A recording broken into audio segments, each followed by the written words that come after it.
ఓం శాంతి.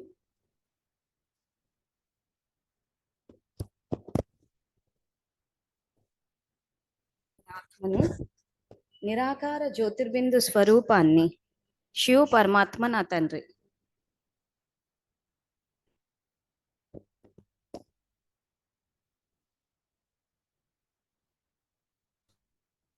నేను ఆత్మను శాంతి స్వరూపాన్ని శివ పరమాత్మ నా తండ్రి.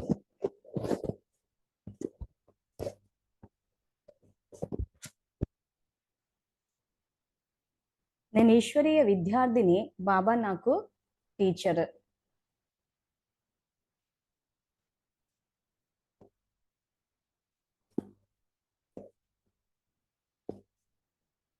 బాబా నాకు సద్గురువు, నేను మాస్టర్ సద్గురువును.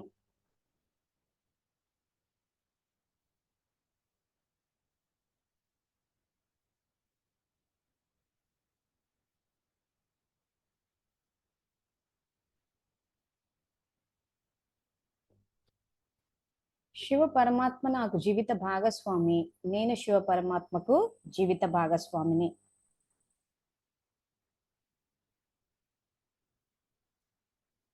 శివ పరమాత్మ నుండి బేహద్ పుత్రవాన్ భవ అనే వరదానాన్ని స్వీకరించి నేను జగన్మాతను అయ్యాను. జగన్మాత స్వరూపంలో పిల్లలందరి పాలన చేయటం నా కర్తవ్యం.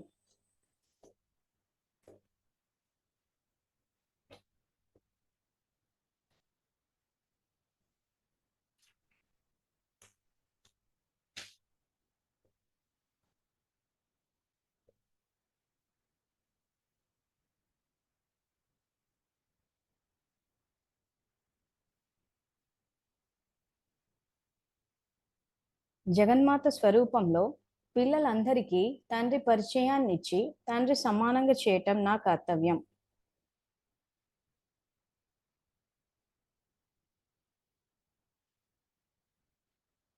ఈ సంకల్పాలన్నీ చేయటం కాదు, కర్తవ్యంలోకి కూడా తీసుకురావాలి. ఇవి బై హార్ట్ చేయాల్సినవి. ఆ తర్వాత ఈ సమయానికి ఏదో క్లాస్ స్టార్ట్ అయ్యే ముందు చెప్పుకునేవి అవి కాదు. Practical life. ఏ సంబంధాన్ని అయితే మనం జోడిస్తున్నామో ఆ సంబంధం యొక్క సంస్కారాలు మన ప్రాక్టికల్ లైఫ్లోకి రావాలి. అలా చేసినప్పుడే మన అదృష్టాన్ని మనం తయారు చేసుకోవచ్చు అని చెప్పి మనము 27th April 1972 మురళి చెప్పుకుంటున్నాం. సో ఆ మురళిలో ఇప్పటివరకు ఏం చెప్పుకున్నామంటే, మనం పురుషార్థం కరెక్ట్గా చేస్తే ఖచ్చితంగా సఫలత వస్తుంది. ఆ తర్వాత ఒకవేళ ఆ సమయానికి రాకపోయినా అది మన యొక్క పాఠాన్ని పక్కా చేయడానికి, అది ఏ పాఠం అంటే ఆత్మాన్న పాఠము. ఆ తర్వాత మనం ఏ సేవ చేసినా కానీ లైటు మైటు, జ్ఞానం యొక్క ప్రకాశము, శక్తి, ఈ రెండు వెళ్ళాలి. అది కాకుండా ఊరికి మన సొంత పద్ధతుల్లో చేసి అయిపోయింది, సేవ చేసేసాం, మనకి మనం భ్రమలో బతికేస్తే మాత్రము బాబా చెప్పినట్టు అదృష్టము, భాగ్యము ఇవి తయారు కావు. ఆ తర్వాత బాబా చెప్పిన 3 పాయింట్స్, మన సంకల్పము, మాట, కర్మ 3 జ్ఞానయుక్తంగా ఉండాలి. ఆ తర్వాత కేర్ఫుల్గా ఉండాలి. ఆ తర్వాత చీర్ఫుల్గా ఉండాలి అన్నారు. ఇదే సబ్జెక్ట్ మనము కార్మిక్ ఫిలాసఫీ, ఏ రకంగా సమస్యలు ఉంటే దాన్ని ఏ రకంగా తయారు చేసుకోవాలి ఇప్పుడు కొత్తది. సో ఈ రోజు మన చేతికి ఒక పెన్ను పేపర్ వచ్చి ఒక కథని రాయమంటే రాసామే అనుకోండి. సో ఆ కథకి ఎవరు రచయిత? నేనే రచయితని. సో ఆ కథని మనం మార్చగలమా? నేను మార్చగలనా అంటే ఖచ్చితంగా మార్చొచ్చు, ఎందుకంటే ఆ కథకి నేనే రచయితను కాబట్టి. సో అదే విధంగా మన జీవితానికి మనమే రచయితలము. భాగ్య రచించుకునే కళాన్ని బాబా మనకే ఇచ్చారు. అంటే దేని ద్వారా భాగ్యాన్ని రచించుకుంటారు అనంటే సంకల్పాల ద్వారా. బాబా మనకిస్తున్న సమయము, సంకల్పాలు, శక్తులు, జ్ఞానధనం ఇవేవైతే ఉన్నాయో వీటి ద్వారా మనము మళ్ళీ సేవలంటూ, ధారణ సేవ అంటూ చేస్తే మళ్ళీ మన భాగ్యం శ్రేష్టంగా తయారవుతుంది. సో డ్రామాలో మన పాత్రని రచించుకునేది మనమే. మన జీవితంలోకి వచ్చే వ్యక్తులు, పరిస్థితులు మనమే రచించుకుంటున్నాము. సో మనం ఇప్పుడు ఆరోగ్యపరమైన సమస్యలు, ధనం గురించి, కుటుంబంలో ఉన్న సభ్యుల గురించి, కుటుంబ సభ్యులు, సమీప సంబంధీకులు అంటే సంబంధాల గురించి, తర్వాత ఉద్యోగం చేసే వాళ్ళ గురించి, ఇవన్నీ ప్రాక్టికల్ ఎగ్జాంపుల్స్ వేసుకొని చూస్తున్నాం.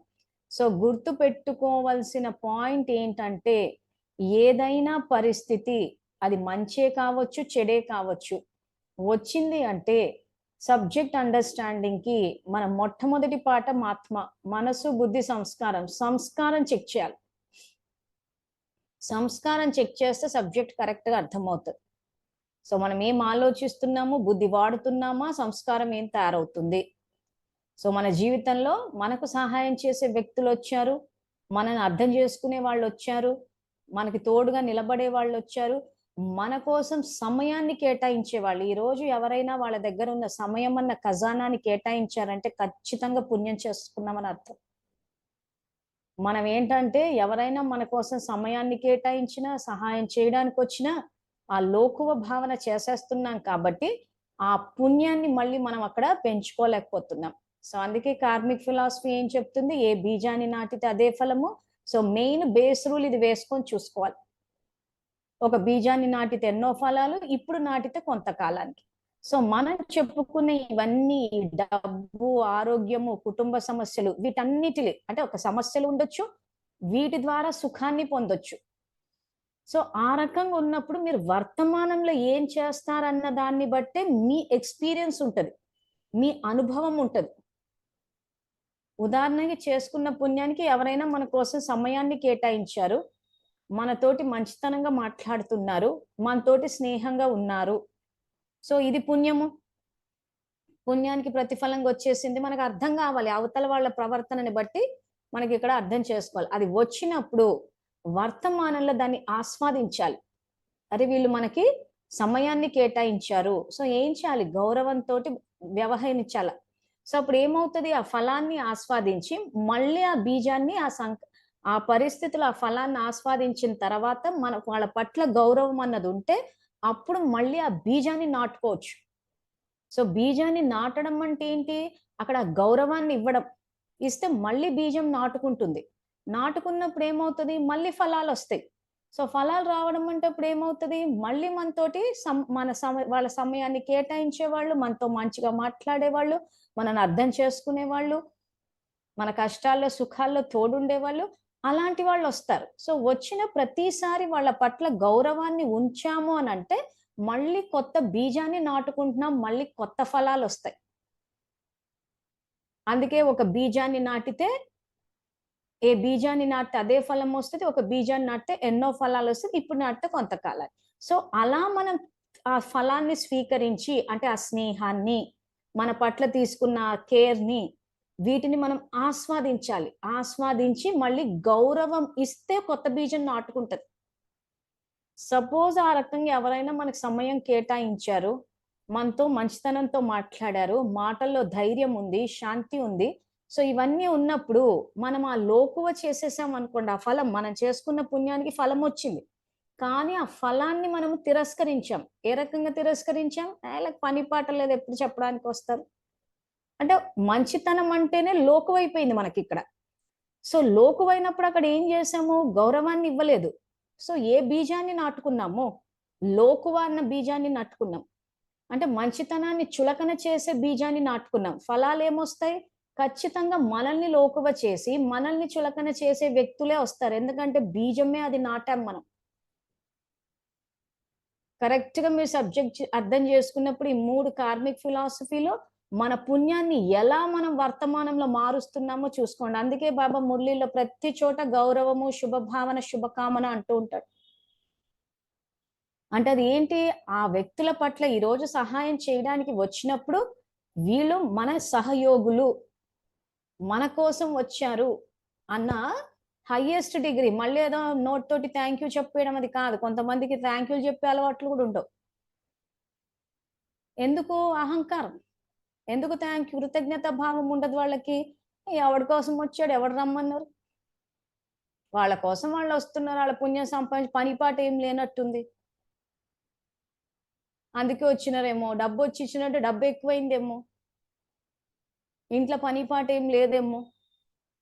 ఇవన్నీ ఆలోచిస్తుంటే ఏమవుతుందంటే మనకు సహాయం చేసేవాళ్ళు రాకుండా పోతారు. ఎందుకు? అక్కడ ఆ సహాయం చేసేవాళ్ళు వచ్చినప్పుడు ఆ ఫలాన్ని ఆస్వాదించకుండా దాన్ని తిరస్కరించి లోకువ, చులకన, తిరస్కారము ఇలాంటి బీజాలు నాటాం. అప్పుడేమవుతది? నాటిన బీజమే లోకువ, చులకన, అగౌరవము అటువంటి బీజాలు నాటితే వచ్చే ఫలాలు అవే ఉంటాయి గదా! అంటే వచ్చే వ్యక్తులు, పరిస్థితులు వాళ్ళే వస్తారుగా. అంటే ఇక్కడ ఏం చేశాము? నా జీవితంలో వచ్చిన నా పుణ్యం యొక్క వ్యక్తులు, పరిస్థితులని నేను వర్తమానంలో మార్చాను. సో, వర్తమానంలో బాబా అందుకే బుద్ధిచ్చి వాడండి అంటున్నాడు. సో, ఈ రక్కన చూస్తే చాలా మంది జీవితాల్లో పుణ్యం వస్తూ ఉంటది. ఆ వచ్చిన దానికి రకరకాల అర్థాలు తీస్తూ ఉంటాం. కొన్ని సందర్భాల్లో అంటారు చూడండి, అయ్యో! మంచితనంతో మాట్లాడినా గాని మారిపోతా ఉంది ఏంటా అని జెప్పేసి. సో, చిన్న చిన్న విషయాలకు చిలువలు పలువలు చేసేసేయడం. చదువుకోండి అని చెప్తే కోపాలు. మంచితనంతో ఉండండి అనంటే నచ్చదు. ఏడుపులు, మొత్తుకునుళ్ళు, రచ్చ, రభస. సో, ఏం ఏం బీజాన్ని నాటుకున్నాం? ఇదే రచ్చ, రభస. సో, నాటుకున్నప్పుడు ఏమవుతాయి? అప్పుడు ఫలాలు ఎలాంటివొస్తాయి అంటే వ్యక్తులు, పరిస్థితులు ఎలా వస్తారో అలాంటోళ్ళే వస్తారు. సో, ఆ రకంగా వచ్చిన పుణ్యాన్ని వర్తమానంలో సో, ఈ గడిచిపోయిన గతం యొక్క పుణ్యం వచ్చినప్పుడు వర్తమానంలో గౌరవం ఇస్తే ఖచ్చితంగా ఆస్వాదించగలుగుతాం. అది డామినేట్ అవుతది. అలా కాకుండా మనమంటే మంచితనం అంటేనే లోకువ మనకి. చులకన. ఈళ్ళేం జేస్తారు? ఏం చేయరు గదా! సో, దుర్మార్గులని, మోసగాళ్ళని చూసి భయపడిపోతుంటాం. వాళ్ళకి విలువ ఎక్కువిస్తాం. సో, అప్పుడేమవుతుంది? నేను దేనికి విలువిస్తున్నాను? మంచితనానికి విలువిస్తున్నానా? చెడుకు విలువిస్తున్నానా? సో, చెడుకు విలువిస్తున్నాను. సో, అంటే చెడు యొక్క బీజాన్ని నాటినప్పుడు ఫలం కింద ఏమవుతదంటే, అలాంటి చెడు వ్యక్తులు, చెడు పరిస్థితులే వస్తాయి. అందుకే ఏ బీజాన్ని నాటితే అదే ఫలము, ఒక బీజాన్ని నాటితే ఎన్నో ఫలాలు. సో, అందుకే వర్తమానంలో ఏమంటున్నాడంటే, పరిస్థితి వ్యక్తులు ఏదైనా కానివ్వండి. మీరు ఆత్మిక స్థితిలో శుభ భావన ఎవ్వరినైనా వాళ్ళ ఒరిజినాలిటీని చూడండి. శుభ కామన అంటే వాళ్ళు సంతోషంగా ఉండాలి. వరదానాలు. సో, ఇలా చెప్పినప్పుడు ఏమైపోతుందంటే, ఈ శుభకామన, శుభ వరదానాలు ఇవే పట్టేస్తున్నారు. కానీ యాక్చువల్‌గా నేను సంస్కారం గురించి చెప్తున్నాను. సంస్కారాల ఆధారంగా వస్తున్నారు. సో, ఇదేదో పైపైన చేసే విషయం కాదిది. ఎక్కడ మనకది లోపల నుంచి రావాలి. సో, వ్యక్తుల్ని చూస్తే లోపల నుంచి రావట్లేదనంటే, మరి ఎట్లా మరి దీన్ని మార్చేదంటే పరమాత్మను స్మృతి చేయడం వల్ల. సో, మంచితనంతోటి ఎవరైనా సహాయం చేయడానికి వచ్చినప్పుడు వాళ్ళ పట్ల మనకి చులకన భావం వస్తోంది. కానీ గౌరవం రావాలి అనంటే గ్రూపుల్లో మెసేజ్‌లు పెట్టి చూసి బై హార్ట్ చేయడం కాదు. ప్రతి ఒక్కరిలో ఆత్మిక స్వరూపము, దైవీ పరివారము, వీళ్ళు రాజవంశీయులు, నా తండ్రి యొక్క పిల్లలు అని ఆ తండ్రికి కనెక్ట్ అయితే ఆటోమేటిక్‌గా దైవీ గుణాలొస్తాయి కాబట్టి అది అందరి పట్ల వచ్చేస్తది. అంటే బాబాని ఆధారంగా తీసుకుని దైవీ గుణాలు నింపుకోవాలి. ఇదే ఎగ్జాంపుల్ చెడు విషయానికొచ్చి చెప్తే చెప్పాం గదా! ఎవరైనా నసపెట్టేస్తున్నారు, తిట్టేస్తున్నారనంటే, ఇంకా ఆ తర్వాత వాళ్ళ పట్ల ఆశీర్వాదాలు ఇవ్వండంటే ఇస్తున్నారు. కానీ ఏ భావంతోటివ్వాలి? ప్రేమ భావంతోటివ్వాలి. సో, ఇవ్వమన్నారు కదా! అని క్లాసులు అటెండ్ అయిపోయి యూట్యూబులు చూసి, గ్రూపులు చూసి ఇచ్చేస్తున్నారు. కానీ తిట్టే వాళ్ళ పట్ల ప్రేమ ఎక్కడి నుంచొస్తది? సహజంగా అయితే ఎవ్వరికీ రాదు. సో, అందుకే ఇప్పుడు బాబా ఏమంటున్నారు? నన్ను ఆధారంగా తీసుకొని సంస్కారాలు డెవలప్ చేయండి అంటున్నాడు. ఎందుకంటే ఆయన పట్ల మనకేం వ్యతిరేకత లేదు గదా! ఆయన పట్ల గూడా ఉంటే ఇంకేం జేయలేం. ఆయన ప్రేమ సాగరుడు కాబట్టి, ఆయనను తలుచుకుంటే ఆ ప్రేమ వచ్చినప్పుడు స్వతహాగా మనకు వ్యతిరేకంగా వెళ్ళే వ్యక్తుల పట్ల గూడా ఆ ప్రేమ సహజంగా వస్తది. ఎందుకంటే ఇక్కడ నింపుకున్నాం కాబట్టి. ప్లస్ అవగాహన ఈరోజు మనలో పెరగాలి. ఏది చేసినా నేను చేసుకున్న కర్మనే. నా ఎదురుగా నేను చేసుకున్న పాపం వస్తే దాన్ని వర్తమానంలో ఎలా సమాప్తి చెయ్యొచ్చో, నేను చేసుకున్న పుణ్యం నా ఎదురుగా వస్తే, దాన్ని గూడా వర్తమానంలో వ్యర్థ సంకల్పాలతోటి, అజ్ఞానంతోటి సమాప్తి చెయ్యొచ్చా అంటే చెయ్యొచ్చు. చేస్తున్నారు గూడా. అందుకే జీవితం అంతా ఎలా అయిపోయిందంటే, ఇంక పూర్తిగా అస్తవ్యస్తం అయిపోయింది. స్నేహం లేదు, సంయోగం లేదు.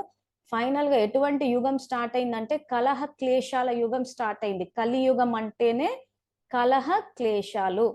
కలహాలు అంటే గొడవలు, క్లేశము అంటే కరప్ట్, అంటే కలుషితం అయిపోయింది. గూగుల్లో కొట్టి చూస్తే కరప్ట్, పాయిజన్, ఇంప్యూరిటీ అని ఉంటది. కలహ క్లేశము అంటే అంటే ఏంటి? ఇక్కడ స్వచ్ఛత లేదు.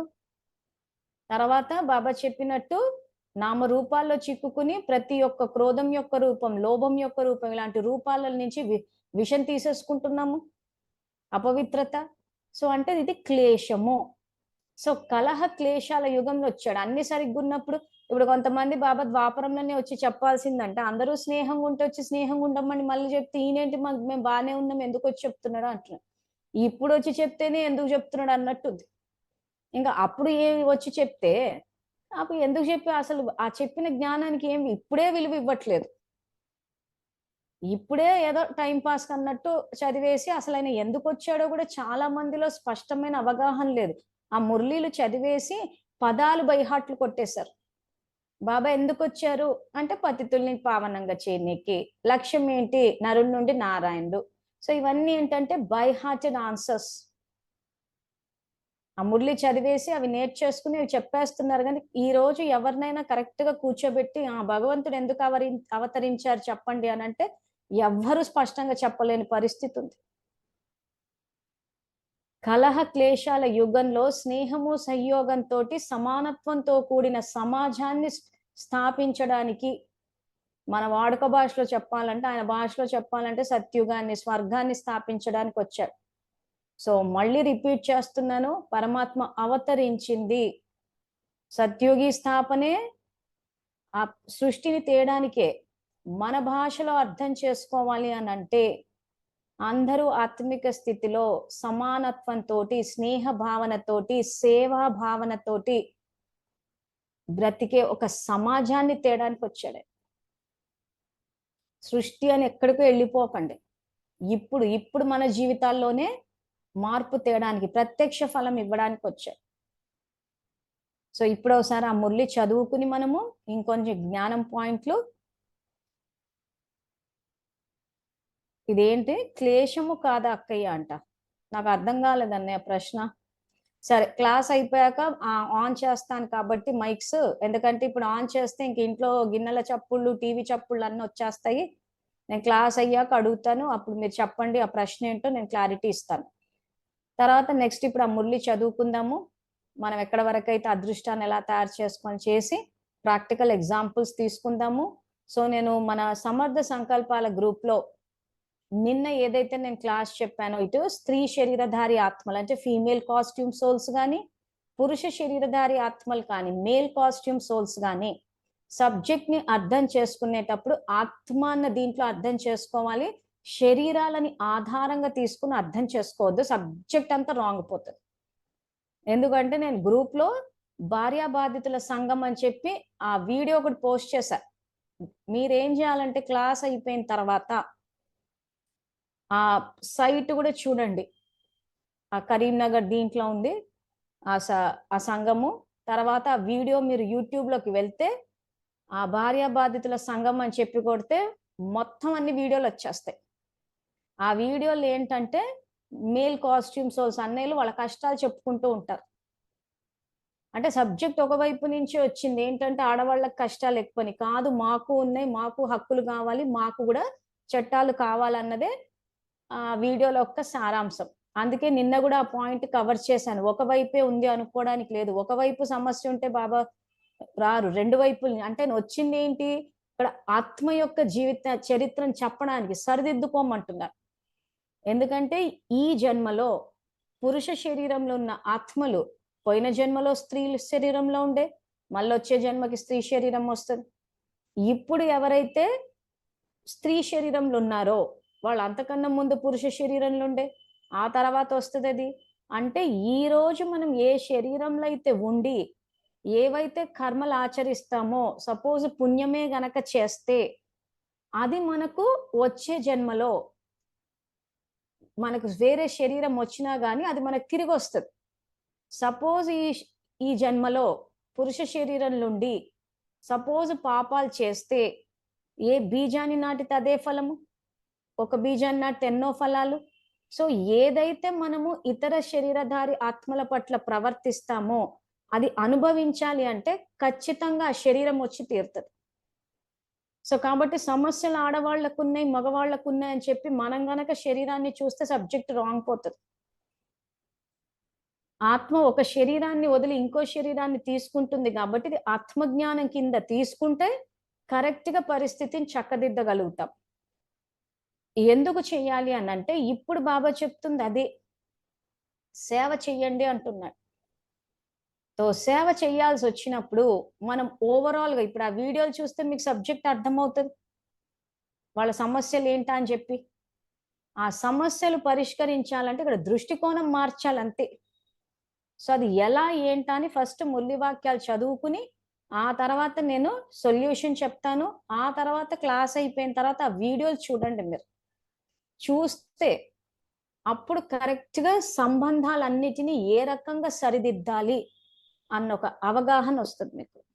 ఎందుకంటే సంబంధాలని సరిదిద్దాల్సిన సేవ చేయాలి. అసలు ముక్తి జీవన్ముక్తి అంటే ఏంటి? ఈ రోజు బాధల్లో ఉన్న వాళ్ళకి ముక్తినివ్వమంటున్నారు. సో అది అందరి ఆత్మలకు ఇవ్వాలి, ఒకరికే కాదది. సో కాబట్టి సమస్య అటువైపు కూడా ఏముందా అన్నది, పురుషుల వైపు నుంచి ఏముంది అన్నది కూడా మనకి విశ్వ కళ్యాణకారులకు ఒక అవగాహన ఉంది. సో వీడియోలు చూసేటప్పుడు విశ్వ కళ్యాణకారులు జగన్మాత స్థితిలో చూడండి. ఇంకా మీరు ఏ స్థితిలో చూసినా గానీ అలా చెప్తుంటే నవ్వేస్తూ కూర్చుంటే తేలికైపోతుంది ఇంకా సబ్జెక్ట్ అంతా. సో ఇంకా మళ్ళీ సేవ ఎటో పోతుంది. సో కాబట్టి ఇప్పుడు పేజ్ నంబర్ 409 409 మనం చదువుకుంటున్న మురళి 27/4/1972. లక్కీ అంటే అదృష్టవంతులుగా మరియు లవ్లీ అంటే బాబాకి ప్రియమైన వారిగా అయ్యే పురుషార్థం. అంటే ఏం చెయ్యాలి అని చెప్తున్నారు బాబా ఇక్కడ. సో ఈ మురళి అయిపోయేంత వరకు రోజు ఇదే మురళి చెప్తారు కాబట్టి ఇంకా మీరు ఈ పుస్తకాన్ని తీసుకుని పెట్టేసుకోండి. ఇంకా నేను గ్రూప్ లో కూడా రోజు చెప్పేది ఏముండదు. ఇంకా మీరంతా కొంచెం మెచ్యూర్డ్ గా ఈ రోజు ఇది నడుస్తోంది, ఇదే కంటిన్యూ అవుతుందంటే ఇంకా తీసి పెట్టేసుకోవడమే. సో ఎక్కడ వరకు చెప్పుకున్నామంటే మనము అదృష్టవంతులుగా ఈ మూడిట్లో, ఒకవేళ ఈ మూడింట్లో మంచి పర్సంటేజ్ అంటే మంచి శాతం ఉంటే అదృష్టవంతులుగా ఉన్నట్టు భావించండి. ఇక్కడ వరకు చదువుకున్నాం. అది ఎక్కడ ఉంది? 15 పై నుంచి 15వ లైన్.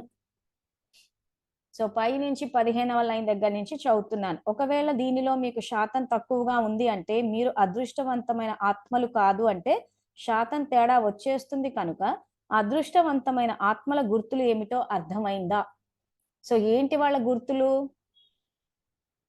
నాలెడ్జ్ఫుల్. బాబా చెప్పినట్టు ఫస్ట్ నాలెడ్జ్ఫుల్. ఫస్ట్ నాలెడ్జ్ ఉంటేనే అడుగులు కరెక్ట్ గా వేస్తాం. సో నాలెడ్జ్ ఉందా చూసుకోవాలి. నెక్స్ట్ కేర్ఫుల్ అంటే మన స్థితి కేర్ఫుల్ గా జాగ్రత్తగా థాట్స్ మీద అటెన్షన్ పెట్టుకున్నామా. ఆ తర్వాత చీర్ఫుల్ గా ఇలా చెక్ చేసుకుంటే మీరు ఎక్కడ జన్మలు తీసుకుంటారు, ఎలా తీసుకుంటారు, వర్తమానంలో రిజల్ట్ అంటే మీరు చేస్తున్న పురుషార్థం సత్యుగంలో ఏ జన్మ వస్తుందని చెప్పి మీరేమి అటు చూసుకోవాల్సిన అవసరం లేదు. ఇక్కడ మీ జీవితంలో వచ్చే ప్రత్యక్ష ఫలం చూస్తేనే మీకు అర్థమైపోతుంది ఏ జీవితాలు వస్తాయని. ఎందుకంటే ఆయన ప్రత్యక్ష ఫలం భవిష్య ఫలం రెండు ఇస్తా అంటున్నారు కాబట్టి. సో ఇప్పుడు నెక్స్ట్ వాక్యాలు చదువుతాను. నోటి ద్వారా జ్ఞానం వినిపించడం ద్వారా అంత ప్రభావం పడదు. ఎవరైతే సదా హర్షితముఖంగా ఉంటారో దుఃఖం యొక్క అల సంకల్పంలో కూడా రాదో అటువంటి వారిని సదా హర్షితముఖి అని అంటారు. ఇలా దుఃఖం యొక్క అల లేనటువంటి హర్షిత ముఖమే సేవ చేస్తుంది. అయస్కాంతానికి లోహం స్వతహాగానే ఆకర్షితం అవుతుంది కదా, అలాగే సదా హర్షిత ముఖంతో ఉండేవారు అయస్కాంతంలా ఉంటారు. వారిని చూస్తేనే అందరూ సమీపంగా వస్తారు. ఈ రోజుల్లో ప్రపంచంలో దుఃఖం అశాంతి యొక్క మేఘాల ఛాయ ఉంది కనుక ఇటువంటి మా వాయుమండలం మీరు సదా సంతోషవంతంగా ఉండాలి. వారు ఎందుకు ఏమిటి అనే ఉత్కంఠలో ఉన్నారు కనుక మీరు సంతోషకరమైన ముఖంతో ఉంటే అది చూసి వారు వారి దుఃఖాన్ని మర్చిపోతారు. సో బాబా హర్షితంగా ఉండాలి. వాయుమండలం అంతా తమ్మోగున్నా హర్షితంగా ఉండాలంటే ఎక్కడ ఉండాలి? ముందు మన ఇంట్లో ఉండాలి. మన ఇంట్లో అలా మొహాలు మార్చేసుకుని అలా పెట్టి ఎవరైనా ప్రశ్నలు అడిగితే సమాధానాలు ఇవ్వకుండా నోర్లు గట్టిగా మూసేసుకుని అయితే నోరన్న మూసేసుకుని లేదా గట్టి గట్టిగా అరిచేసి నన్నే అన్నారు, నువ్వే చేసావు, నువ్వు ఆ రోజు ఇలా చేసావు, ఉన్న గతాన్నంతా తవ్వుకుని వర్తమానం లేసుకుని ఆ గడిచిపోయిన గతాన్నంతా విశ్లేషించి, సో సమస్యలు వస్తే మనం కూర్చుని మాట్లాడుకుందాము అని చెప్పి ఏం చేస్తారంటే మొత్తం అంతా తవ్వుతారు. నువ్వు ఆ రోజు ఇలా అన్నావు, ఈరోజు ఇలా చేసావు, నిజంగా నేను అట్లా అన్నానా, నా ఉద్దేశం అదా అని చెప్పి ఈ రోజు సమస్య వస్తే మాట్లాడి పరిష్కరించుకోవడం అంటే గతాన్ని తవ్వుకోవడం కాదు. బాబా చెప్పిన పద్ధతి ఏంటంటే ఫుల్ స్టాప్. సరే అయిపోయింది, ఏదో అయిపోయింది. ఇప్పుడు ఈ రోజు నుంచి నాలెడ్జ్ఫుల్, కేర్ఫుల్, చీర్ఫుల్ ఈ రకంగా ఉండి మళ్ళీ భాగ్యాన్ని కరెక్ట్ గా రచించుకుంటాను అని అనుకుంటే అయిపోతుంది. అలా కాకుండా మన ఇద్దరం మాట్లాడుకుని పరిష్కరించుకుందాం చేస్తాము అంటే ఖచ్చితంగా ఇద్దరిది ఉంటది తప్పు. సో అప్పుడు ఏమవుతుంది, గతాన్నంతా తవ్వుకున్నట్టే ఉంటుంది. సో ఆ గతాన్నంతా తవ్వకుండా ఇక్కడ ఏమంటున్నాడంటే వర్తమానంలో సరిదిద్దేయండి అంటున్నాడు. సో మరి అలా ఇంట్లో పరిస్థితులు అనుకూలంగా లేవు, ఇంట్లో కుటుంబ సభ్యుల మధ్యలో గొడవలు అయిపోతున్నాయి, చేస్తున్నాయి అని అటువంటి పరిస్థితిలో మరి స్థితి స్థిరంగా ఎలా ఉంటది, హర్షితంగా ఎలా ఉంటారంటే మళ్ళీ బాబాని మధ్యలో పెట్టుకుంటే ఉంటది. బాబాని పక్కన జరిపేశామంటే రాదు. ఎందుకంటే ఆల్రెడీ కుటుంబ సభ్యులతోటి సమస్య ఉన్నప్పుడు వాళ్ళని చూస్తే నవ్వు రాదు. కాబట్టే నన్ను స్మృతి చేయండి అంటున్నాడు ఆయన. సో ఆయన స్మృతి చేసినప్పుడు ఏమవుతుంది, స్వతహాగా మూడు మారిపోతుంది, ఆ మనసు మారిపోతుంది. మళ్ళీ మీరు ఇక్కడ కూర్చుని అసలు నా జీవితం ఇట్లా ఉండడానికి బాబానే ఇలాంటి వ్యక్తులను ఎందుకు ఇచ్చాడు, ఆయన ఎందుకు ఇలా చేశాడని మన పరిస్థితులకు ఆయనను తప్పు పట్టామనుకోండి, ఆయనని తిరస్కరించామనుకోండి, సో ఆయన నుంచి శక్తి కూడా తీసుకోము. అంటే ఏ వ్యక్తి అయితే నా జీవితంలో సమస్యలకి కారణం అని అనుకుంటామో ఆ వ్యక్తికి దగ్గరయ్యే అవకాశమే లేదు. అంటే ఇంకా బాబాకి దగ్గరయ్యే అవకాశమే లేదు ఆయనే గనక కారణం అనుకుంటే. తర్వాత రెండవది, సమస్య వచ్చినప్పుడు నేను బాబాకి చెప్పేశాను, బాబా చూసుకుంటారు అని అంటే, ఇప్పుడు నేను చెప్పినట్టు ఆరోగ్య సమస్యలు, ధన సమస్యలు, ఆ తర్వాత సంబంధాల ద్వారా సమస్యలు ఉన్నప్పుడు బాబాకి చెప్తే బాబా జ్ఞానము శక్తి ఇస్తాడు అంతే. మనం ఏమంటున్నామంటే ఎవరైనా మనల్ని ఏదైనా అంటే మనకు తిరిగి ఒకవేళ అనాలనిపించినా అనలేదు అనుకుందాము, లేదా శుభభావనలు శుభకామనలు ఈ ట్రైనింగులు తీసుకుని ఇచ్చేసిన అంటే లోపల ఎందుకంటే లోపల ఎందుకు పరివర్తన చేయట్లేదు అందరూ అంటే ఎవరికి వాళ్ళు మేము కరెక్ట్ అనుకుంటున్నారు.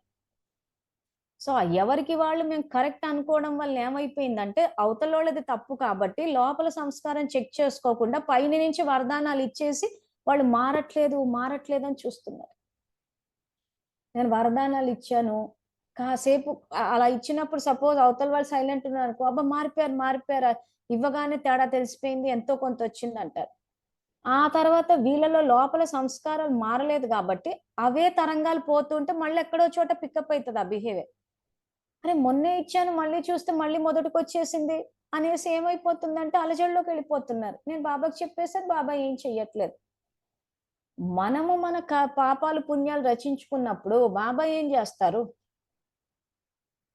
మనమే రచించుకున్నప్పుడు అంటే మన రచన అని మనం ఇష్టపడి అంటే మనం ఇష్టపడి ఏం చెయ్యట్లేదు కానీ చేసేస్తున్నాం. సో కాబట్టి మనమే చేసాం కాబట్టి మనమే మార్చాల్సి వస్తుంది. దానికి కావాల్సిన జ్ఞానాన్ని శక్తిని ఇస్తాడు ఆయన అంతే. మనం ఏంటంటే మేమంతా మంచోళ్ళము అని అనుకుని మేము ఇలాగే కూర్చుని ఉంటాము. సో బాబా ఏదన్నా చెయ్యాలి అక్కడ, మీరు మార్చండి అంటున్నారు.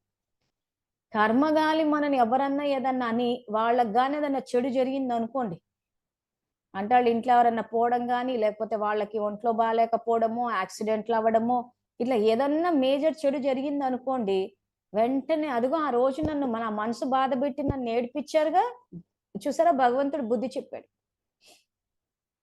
నన్ను బాధ పెట్టిన వాళ్ళు ఎవ్వరూ సుఖంగా బతకలేరండి. నేను చెప్తున్నాను కదా, అసలు నేను ఎవ్వరిని ఎప్పుడు ఏమి అనను, నన్ను అన్నందుకు వాళ్ళకి అలా జరిగింది.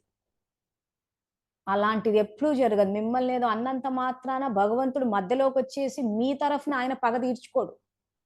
ఎవరు చేసుకున్న కర్మే వాళ్ళకి వస్తది. కానీ ఈ రకంగా ఈ రోజు వాళ్ళు ఆనందపడ్డారని చెప్పి మీరు గనక ఇక్కడ ఆ రాక్షసానందాన్ని పొందారే అనుకోండి, అంటే మీరు దేన్ని ఇష్టపడ్డారు, అవతల వాళ్ళ ఏడుపుని ఇష్టపడ్డారు, అవతల వాళ్ళ దుఃఖాన్ని ఇష్టపడ్డారు, అవతల వాళ్ళకి ఏదో ఒకటి జరగాలి, వాళ్ళు బాధపడాలి, ఆ బాధని ఇష్టపడ్డారు. సో ఖచ్చితంగా మనం దేన్నైతే ఇష్టపడతామో అది వచ్చి తీరుతుంది. అంటే ఇందాక చెప్పినట్టు మనం చేసుకున్న పుణ్యం మన ఎదురుగకు వచ్చినప్పుడు అంటే ఎగ్జాంపుల్ గుర్తుంది కదా, సమయము ఎవరైనా పట్టించుకున్నారు, అర్థం చేసుకున్నారు.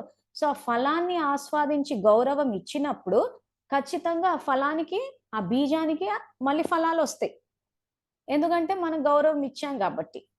సపోజ్ ఎవరినన్నా చూసి ఈర్ష్య చెందామంటే అప్పుడు ఏమవుతది? వాళ్ళలో ఉన్న సఫలత, వాళ్ళలో ఉన్న సంపద మనకు నచ్చట్లేదు కాబట్టి ఏం బీజాన్ని నాటాము? నాకు సఫలత, సంపన్నత నచ్చదన్న బీజాన్ని నాటాం కాబట్టి అది లేని ఫలాలే వస్తాయి. ఇప్పుడు నన్నేదైతే మాట అన్నారో, నన్ను అన్నందుకు భగవంతుడు వాళ్ళకి బుద్ధి చెప్పాడు. బాగయింది. అట్లాగే కావాలి. నాకెంతైతే నేను పడ్డానో ఇంత కిందొచ్చింది వాళ్ళకి. అంటే ఇక్కడ నేను ఏమి ఇష్టపడుతున్నాను? వాళ్ళ బాధ, వాళ్ళ దుఃఖము, వాళ్ళ ఏడుపు ఇవన్నీ నాకు నచ్చుతున్నాయి. ఆస్వాదిస్తున్నాను, స్వీకరిస్తున్నాను. సో ఏ బీజాన్ని నాటాను నేను? దుఃఖము, ఏడుపు, అలజడి. ఈ బీజాన్ని నాటినప్పుడు దుఃఖము, అలజడి, బాధ ఇవే ఫలాలు వస్తాయి. ఎందుకంటే నేను ఇష్టపడుతున్నాను కాబట్టి. సబ్జెక్ట్ అర్థమవుతుందా మీకు? ఆత్మ ఎట్లా రిసీవ్ చేసుకుంటుందో. సో అందుకే కార్మిక్ ఫిలాసఫీ ఏ బీజాన్ని నాటితే అదే ఫలం వస్తుంది. ఒక బీజాన్ని నాటితే ఎన్నో ఫలాలు వస్తుంది. సో ఈ రోజు మనం ఈర్ష్య చెంది వాళ్ళకుంది నాకు లేదు అని అంటే, లేదు అన్న బీజాన్ని నాటుతున్నాము. వాళ్ళలో సంపద, సఫలత నాకు నచ్చటం లేదు. సో నచ్చని బీజాలు నాటినప్పుడు ఖచ్చితంగా ఫలాలు అలాంటివి రావు. సో నన్ను అన్నందుకు వాళ్ళకి అది వచ్చింది, ఇంకా కావాలి, అసలు ఇంతకింత అనుభవించాలి అంటే నాకు ఏం నచ్చుతోంది? బాధ నచ్చుతోంది, ఏడుపు నచ్చుతోంది. సో ఏడ్చిన వాళ్ళకి ఏడ్చినట్టే అవుతుందన్న సామెతలు కూడా ఉన్నాయి. సో ఖచ్చితంగా అంటే నేను నాటే బీజమే అది నాటి కూర్చున్నాను. ఏడవాల, ఇంతకింత కావాలి. అసలు నన్ను ఆ మాట అన్న తర్వాత చూశాను కదండి, 1-2 నెలలు తిరక్క ముందు అలా జరిగిపోయి. బాబా అన్ని చూస్తూనే ఉన్నాడండి. ఆయన ఎవరిని ఏం వదిలిపెట్టడు. ఖచ్చితంగా ఏదో ఒకటి చేస్తాడు. ఇదిగో ఇది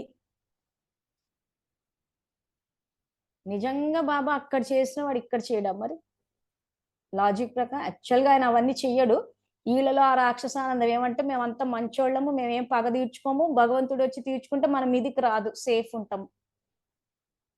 ఆయన వచ్చి తీర్చుకున్నాడని మనం అనుకుంటున్నాం, కానీ మన కొత్త ఖాతా జమ చేశాం కదా, మనం ఏడుపుని ఇష్టపడిపోయాం కదా, వాళ్ళ బాధని అన్నిటినీ. సో ఈ రోజుల్లో ఇంచు తర్వాత తిరిగి వచ్చినప్పుడు అందరి పరిస్థితి ఇప్పుడు ఎట్లయిపోయిందంటే చాలా మటుకు ఆ లోపల దుఃఖం గూడుగట్టుకుపోయి ఉంటుంది, కళ్ళలో నుంచి నీళ్లు రావట్లేదు. అప్పుడు ఏమైపోతుందంట, ఆ మనసులో దుఃఖం అన్నది నిండిపోయి ఉంది, కళ్ళ నుంచి రావట్టే మనసు ఏడుస్తోంది. ఆ ఏడ్చేసరికి ఏమైపోతుందంటే అందరినీ ఏడిపించుకు తింటున్నారు. అందుకే కలహ క్లేశాల యుగం స్టార్ట్ అయింది. సో అందుకే బాబా ఇక్కడ హర్షిత ముఖంగా ఉండాలి అంటున్నాడు. అది ఎక్కడి నుంచి వస్తుందో ఆ హర్షిత అంటే మన జీవితాన్ని మనం స్వచింతన చేసుకుని, ఎప్పుడైతే మనము ఆ భావన అవతల పక్క నుంచి రావాలి. సో ఈ రోజు బాధపడుతుంటే మనం ఏడుస్తాం, మనం సంతోషిస్తున్నామంటే తల్లి పాత్ర ఎక్కడుంది? సో ఇక్కడ తల్లి పాత్ర లేదు అని అంటే బాబాతోటి సంబంధం ఉన్నట్టా లేనట్టా? నా క్వశ్చన్ ఏంటంటే, ఎవరైనా బాధపడుతున్నప్పుడు, ఏడుస్తున్నప్పుడు, వాళ్ళకు బాగైంది, అలాగే కావాలి, నన్నందుకే భగవంతుడు వాళ్ళకి ఇలా చేశాడు అని గనక నేను ఆలోచిస్తే భగవంతునితోటి సంబంధం ఉన్నట్టా లేనట్టా? ఒకసారి మెసేజ్లు పెట్టండి అందరు, సబ్జెక్ట్ ఎంతవరకు వచ్చింది. ఎందుకంటే జ్ఞానులు ఏ రకంగా ప్రవర్తిస్తూ ఉన్నారు, అవగాహన పెరగాలి.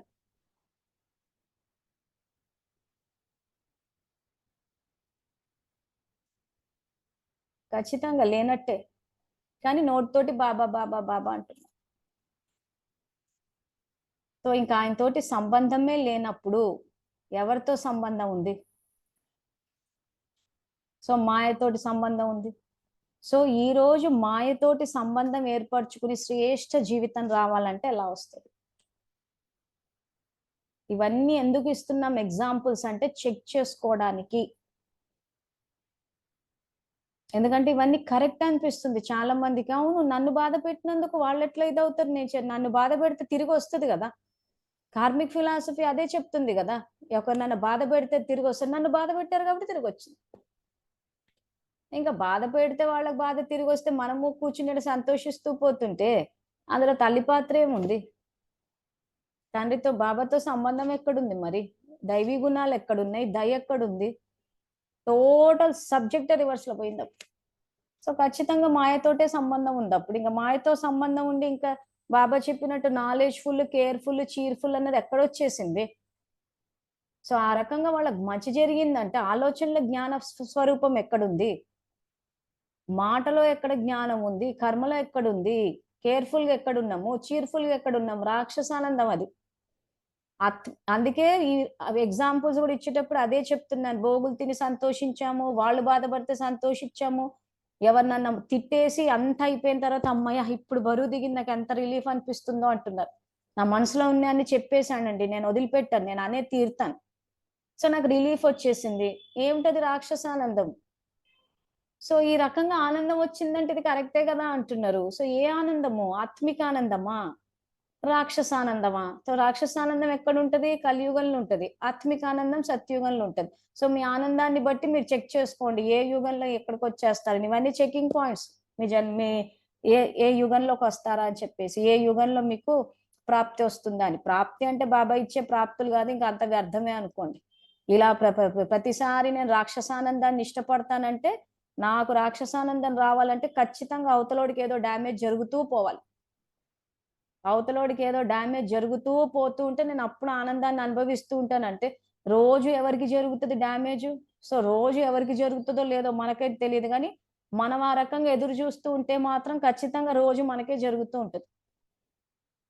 సో రోజు మనమే ఆ రకంగా అవతలోళ్ళ బాధని, దుఃఖాన్ని అన్నిటిని ఇష్టపడిపోతూ ఉంటే ఖచ్చితంగా మనం ఏదైతే ఇష్టపడతామో అదే అట్రాక్ట్ చేస్తామో అదే వస్తుంది. అదే బీజం నాటుతాము, అదే ఫలాలు వస్తాయి.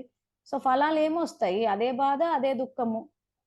మళ్ళీ భగవంతుడు ఎందుకు ఇలా చేశాడో అంటున్నాడు. భగవంతుడు ఏం చేయలేదు, మనమే అన్ని రచిస్తూ ఉన్నాం. ఆయన వచ్చి సరిదిద్దుకోండి అంటున్నాడు. సో కాబట్టి అలాగే సదా హర్షితంతో ఉండేవారు అయస్కాంతంలో ఉంటారు. వారిని చూస్తూనే అందరూ సమీపంగా వస్తారు. ఈ రోజుల్లో ప్రపంచంలో దుఃఖం, అశాంతి యొక్క మేఘాల ఛాయ ఉంది కనుక ఇటువంటి వాయుమండలంలో మీరు సదా సంతోషవంతంగా ఉండాలి. వారు ఎందుకు ఏమిటి అనే ఉత్కంఠలో ఉన్నారు కనుక మీరు సంతోషకరమైన ముఖంతో ఉంటే అది చూసి వారు వారి దుఃఖాన్ని మర్చిపోతారు. బాగా పెద్ద తుఫాను వచ్చినప్పుడు, బాగా వర్షం పడుతున్నప్పుడు ప్రజలు ఆ తుఫాను నుండి, వర్షం నుండి రక్షించుకోవడానికి పరుగు పెడతారు కదా. వారిని ఏ స్థానం పిలవదు, కానీ ఆ వాతావరణం అనుసరించి రక్షణ స్థానానికి స్వతహాగానే పరుగులు పెట్టుకుంటూ వెళ్ళిపోతారు.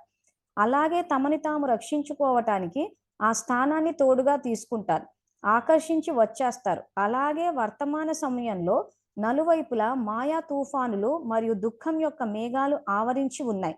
ఈ సమయంలో రక్షణ సాధనం చూసి ఆత్మలు మీ వైపు ఆకర్షితమై వచ్చేస్తారు.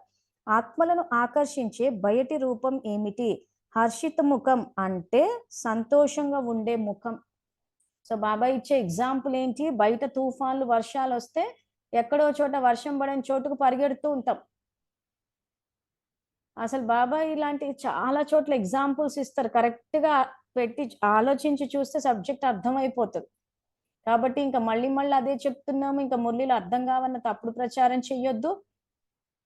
సో ఇక్కడ బాగా వర్షము, తుఫాను వచ్చినప్పుడు ఎక్కడైతే వర్షం పడదో, తడవకుండా ఉంటామో అక్కడికి మనం ఎలాగైతే పరిగెడతామో అదే విధంగా ఈ రోజు ఆత్మల యొక్క పరిస్థితి ఎలాగుందంటే, అందరూ మాయా తుఫానులు, దుఃఖం యొక్క మేఘాలు ఆ రకంగా ఆవరించి ఉన్నప్పుడు ఏమైపోయిందంటే, రక్షణ సాధనం చూసి అందరూ అంటే రక్షణ కోసం ఆ రకంగా దుఃఖం యొక్క మేఘాలు ఉన్నప్పుడు ఇంకా దుఃఖం వచ్చి పడుతుంది అన్నప్పుడు వాళ్ళు రక్షణ స్థలాల కోసం పరిగెట్టేటప్పుడు మనమే హర్షిత ముఖంతో ఆకర్షితులు చెయ్యాలి అంటున్నారంటే, అటువంటి దుఃఖీ ఆత్మలకి రక్షణ కల్పించాలి అంటున్నారు.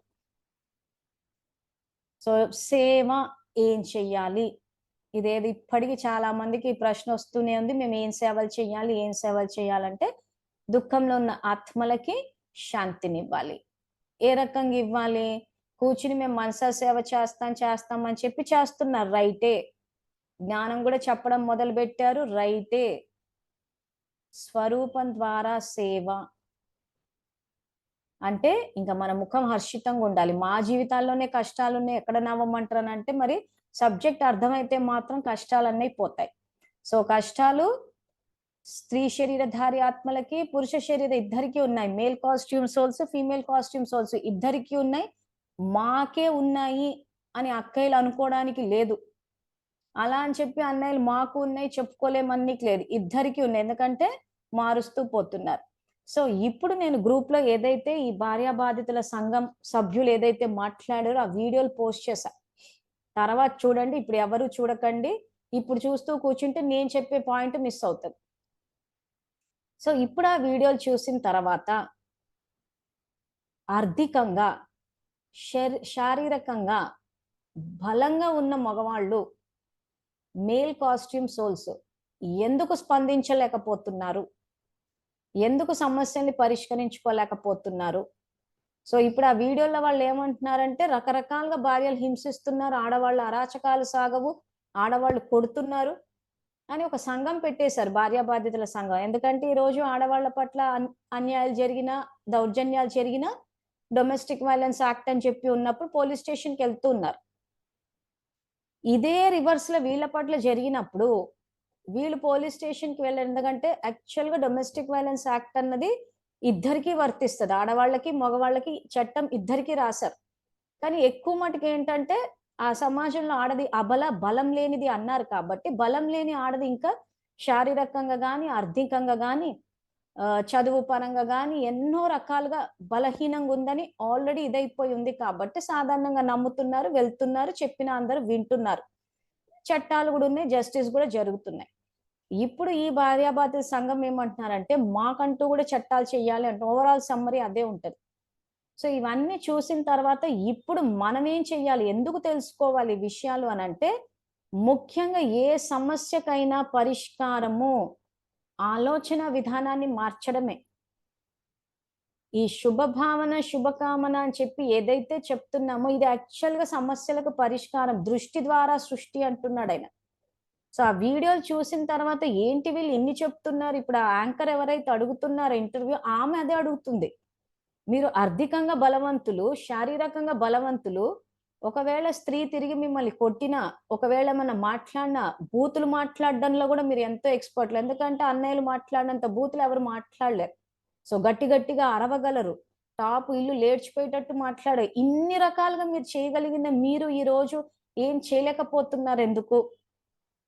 అనంటే లేదు ఈ రోజు ఆడవాళ్ళు ఆదిశక్తులు అయిపోయారు, డామినేట్ చేసేసారని వాళ్ళు చెప్తూ ఉన్నారు.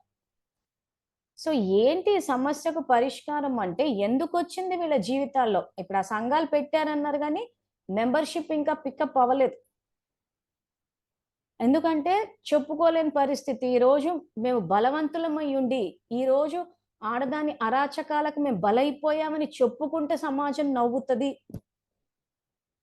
కాబట్టి చెప్పుకోలేకపోతున్నాను. చెప్పుకున్న వినేవాళ్ళు విని తర్వాత వెనకాలెళ్ళి నవ్వుకుంటున్నారు. ఎందుకు మగవాడి బ్రతుకు నవ్వుల పాలైపోయింది? ఇప్పుడు ఆ వీడియోలు చూస్తే అదే అనిపిస్తది. సో ఇక్కడ భగవంతుడు అవతరించి అదే చెప్తున్నాడు. ఇక్కడ మీరు సేవ చెయ్యాలి. అందుకే ఈ తల్లి పాత్రను ఆయన అంత ఫోకస్ చేయడానికి కారణం అదే. సో ఎందుకు వీళ్ళ జీవితాల్లో ఈ పరిస్థితి వచ్చిందంటే ఆడది అబల అంటే ఒక బలం లేని వ్యక్తిగా అక్కడ చూసారంటే దృష్టి ద్వారా సృష్టి. సో ఏ దృష్టికోణంతో చూశారు ఫీమేల్ కాస్ట్యూమ్ సోల్స్ ని? మీరు అబలలు, మీకు బలం లేదు. ఎప్పుడైతే మనం ఒకరిని చూసేటప్పుడు వీళ్ళకు బలం లేదు అని చెప్తామో దృష్టి ద్వారా సృష్టి ఆ రకంగా చూసినప్పుడు మనలో శక్తి ఉన్నా అది తగ్గిపోతుంది, మనల్ని మనం రక్షించుకోలేం. సో అందుకే ఆడది తిరిగి కొట్టినా శారీరకంగా బలంగా ఉన్న మగవాళ్ళు ఎందుకు వాళ్ళని వాళ్ళు రక్షించుకోలేకపోతున్నారంటే ఆల్రెడీ దృష్టికోణంలో ఆడది బలం లేదు అని అన్నప్పుడు ఖచ్చితంగా ఆత్మలో బలం తగ్గుతుంది. కానీ ఇక్కడ ఏంటంటే శారీరకంగా బలవంతులు అనుకుంటున్నాం కానీ యాక్చువల్ గా శరీరాన్ని ఆపరేట్ చేసేది ఆత్మనే. స్త్రీ శరీరం కానీ పురుష శరీరం కానీ స్ట్రక్చర్ డిఫరెంట్, పవర్ సేమ్. కానీ అవగాహన లోపించడం వల్ల ఏమైపోయిందంటే పురుష శరీరంలో ఉన్న వాళ్ళు బలవంతులు, స్త్రీ శరీరంలో ఉన్నప్పుడు బలహీనులు, అబలలు, బలం లేదు అని అనుకుంటున్నాం. మరి అలా బలం లేని ఆడది ఈ రోజు ఈ రకంగా చేసి సంఘాలు పెట్టుకోవాల్సిన పరిస్థితి ఎందుకు వచ్చింది, అటువంటి కర్మ ఎందుకు వాళ్ళకు వచ్చింది అని అంటే ఆ దృష్టి ద్వారా. వీళ్ళంతా ఏంటంటే కొంతమంది బయటకు వచ్చారు. బయటకొచ్చి ఇదిగో మాకు ఈ సమస్యలు ఉన్నాయి అని అట్లీస్ట్ చెప్పుకునే స్టేజ్కి వచ్చారు. మెజారిటీ రాలేదు బయటికి. ఎందుకంటే అలా వచ్చి చెప్పుకున్న రోజున పరువు పోతది. సో అన్నయ్యల వీక్ పాయింటే పరువు కాబట్టి ఆ పరువు పోతది అనే విషయం ఎంతో మంది బయటికి రావట్లేదు. సో ఒకప్పుడు ఆడది నోరు విప్పింది, సమస్యలు అన్నారు, దానికి తగ్గట్టు ఉద్యమాలు లేవదీశారు, చదువు అన్నారు, చట్టాలు అన్నారు, వచ్చేసింది. సో ఇప్పుడు పరిస్థితి రివర్స్ అయ్యేసరికి ఏమైందంటే వీళ్ళు వెనకబడిపోయారు. సో అదంతా ఎక్కడ అంటే ఆ కుటుంబ వ్యవస్థ మీద వస్తుంది. అంటే ఆ భార్యాభర్తల మధ్యలో ఏదైతే ఆ స్నేహం ఉండాలనో, భగవంతుని ప్రపంచంలో, ఆయన సృష్టించిన ప్రపంచంలో అందరూ సమానమే. అంటే సంబంధాల పరంగా ఇది వైఫ్ అండ్ హస్బెండ్ ప్రాబ్లం అనే కాదు, ఏ సంబంధం అయినా కానీ స్నేహంతో కూడుకున్న సంబంధము, సమానత్వంతో కూడుకున్న సంబంధాలు ఉండాలంటున్నాడు. అటువంటి సృష్టిని ఆయన తీసుకొస్తాడు కూడా. సో ఆ తర్వాత ఆ సృష్టి కిందికి వచ్చేస్తూ ఉన్నప్పుడు మనం ఏం రికార్డింగ్ చేసామో ఆయనకు తెలుసు కాబట్టి ఆ కలియుగము, కలహ క్లేశాల యుగం వచ్చినప్పుడు వస్తాడు ఆయన. ఆ వచ్చి ఏం చేస్తున్నారు, మీరు ఇటు స్త్రీలని పురుషులని చెప్పి ఒకరినొకరికి ఎలికేసుకుంటున్నారు.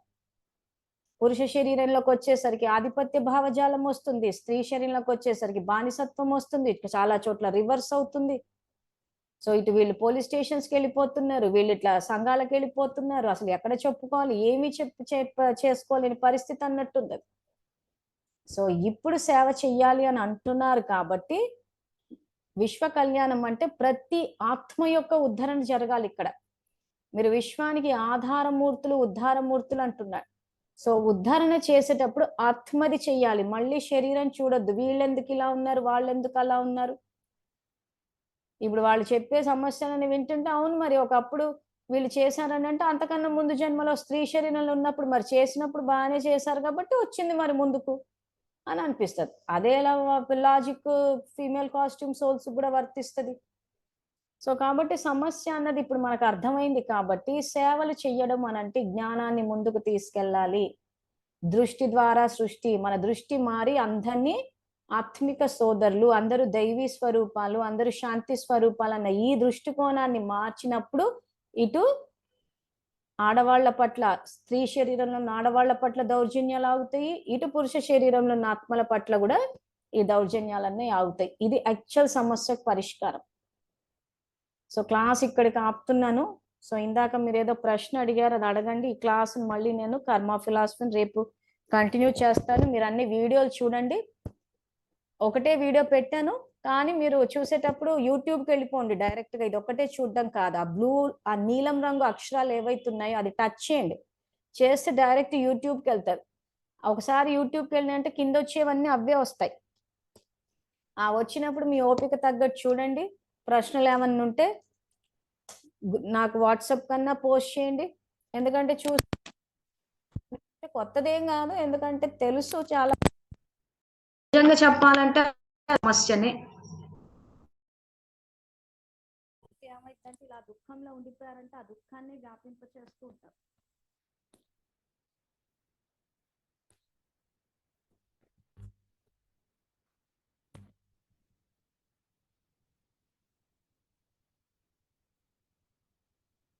అన్నయ్య గణపతి అన్న ఇందాకేదో ప్రశ్న పెట్టారు, నాకు అర్థం కాలేదు, చెప్పండి. క్లేశము అనేదో అడిగారు. గణపతి అన్నయ్య ఉన్నారా?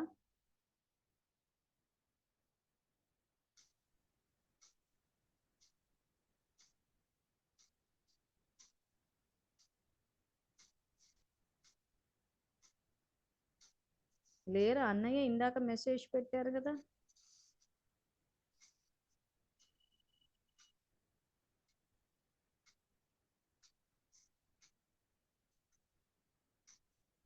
లాగౌట్ అయిపోయినట్టు. సరే, ఇంకెవరన్నా ప్రశ్న అడిగేది ఉంటే అడగండి. అయితే ఇప్పుడు మనం ఎవరినైనా ఒక విషయం, అది దుఃఖమైనా ఆనందమైనా ఏదైనా ఒక విషయం మాట్లాడుతున్నప్పుడు దాంట్లో మనకి భాగస్వామ్యం ఉన్నట్టే నాకే. అయితే అంటే ఇప్పుడు ఒకవేళ ఎవరైనా మనల్ని బాధ పెట్టారనుకోండి, మీరు ఇప్పుడు దాకా ఎక్స్ప్లెయిన్ చేశారు కదా, వీళ్ళకి ఇలా అవ్వాల్సిందే, ఇలా జరిగింది, భగవంతుడు చూస్తాడు. నిజానికి భగవంతుడు అలా అందరి పట్ల చూస్తూ ఉండాల్సిన అవసరం లేదు కదా, మన కర్మల కథ అని అర్థమవుతుంది. అసలు అంటే ఇప్పుడు అట్లాంటి పని, ఆయన పని ధర్మస్థాపన, జ్ఞానము శక్తి ఉమ్, ఇవ్వడానికి వస్తాడు. ఇంకా మరీ ఉమ్. మనం యజ్ఞ సేవలు చేస్తే అప్పుడు డైరెక్ట్ గా ఇన్వాల్వ్ అవుతాడు ఆయన. పార్వతకే కొంచెం సేపు ఆఫ్ చేయరా, సౌండ్ వస్తోంది. నేను మళ్ళీ నెక్స్ట్ మీరు ఇప్పుడు చెప్పండి అక్కయ్య.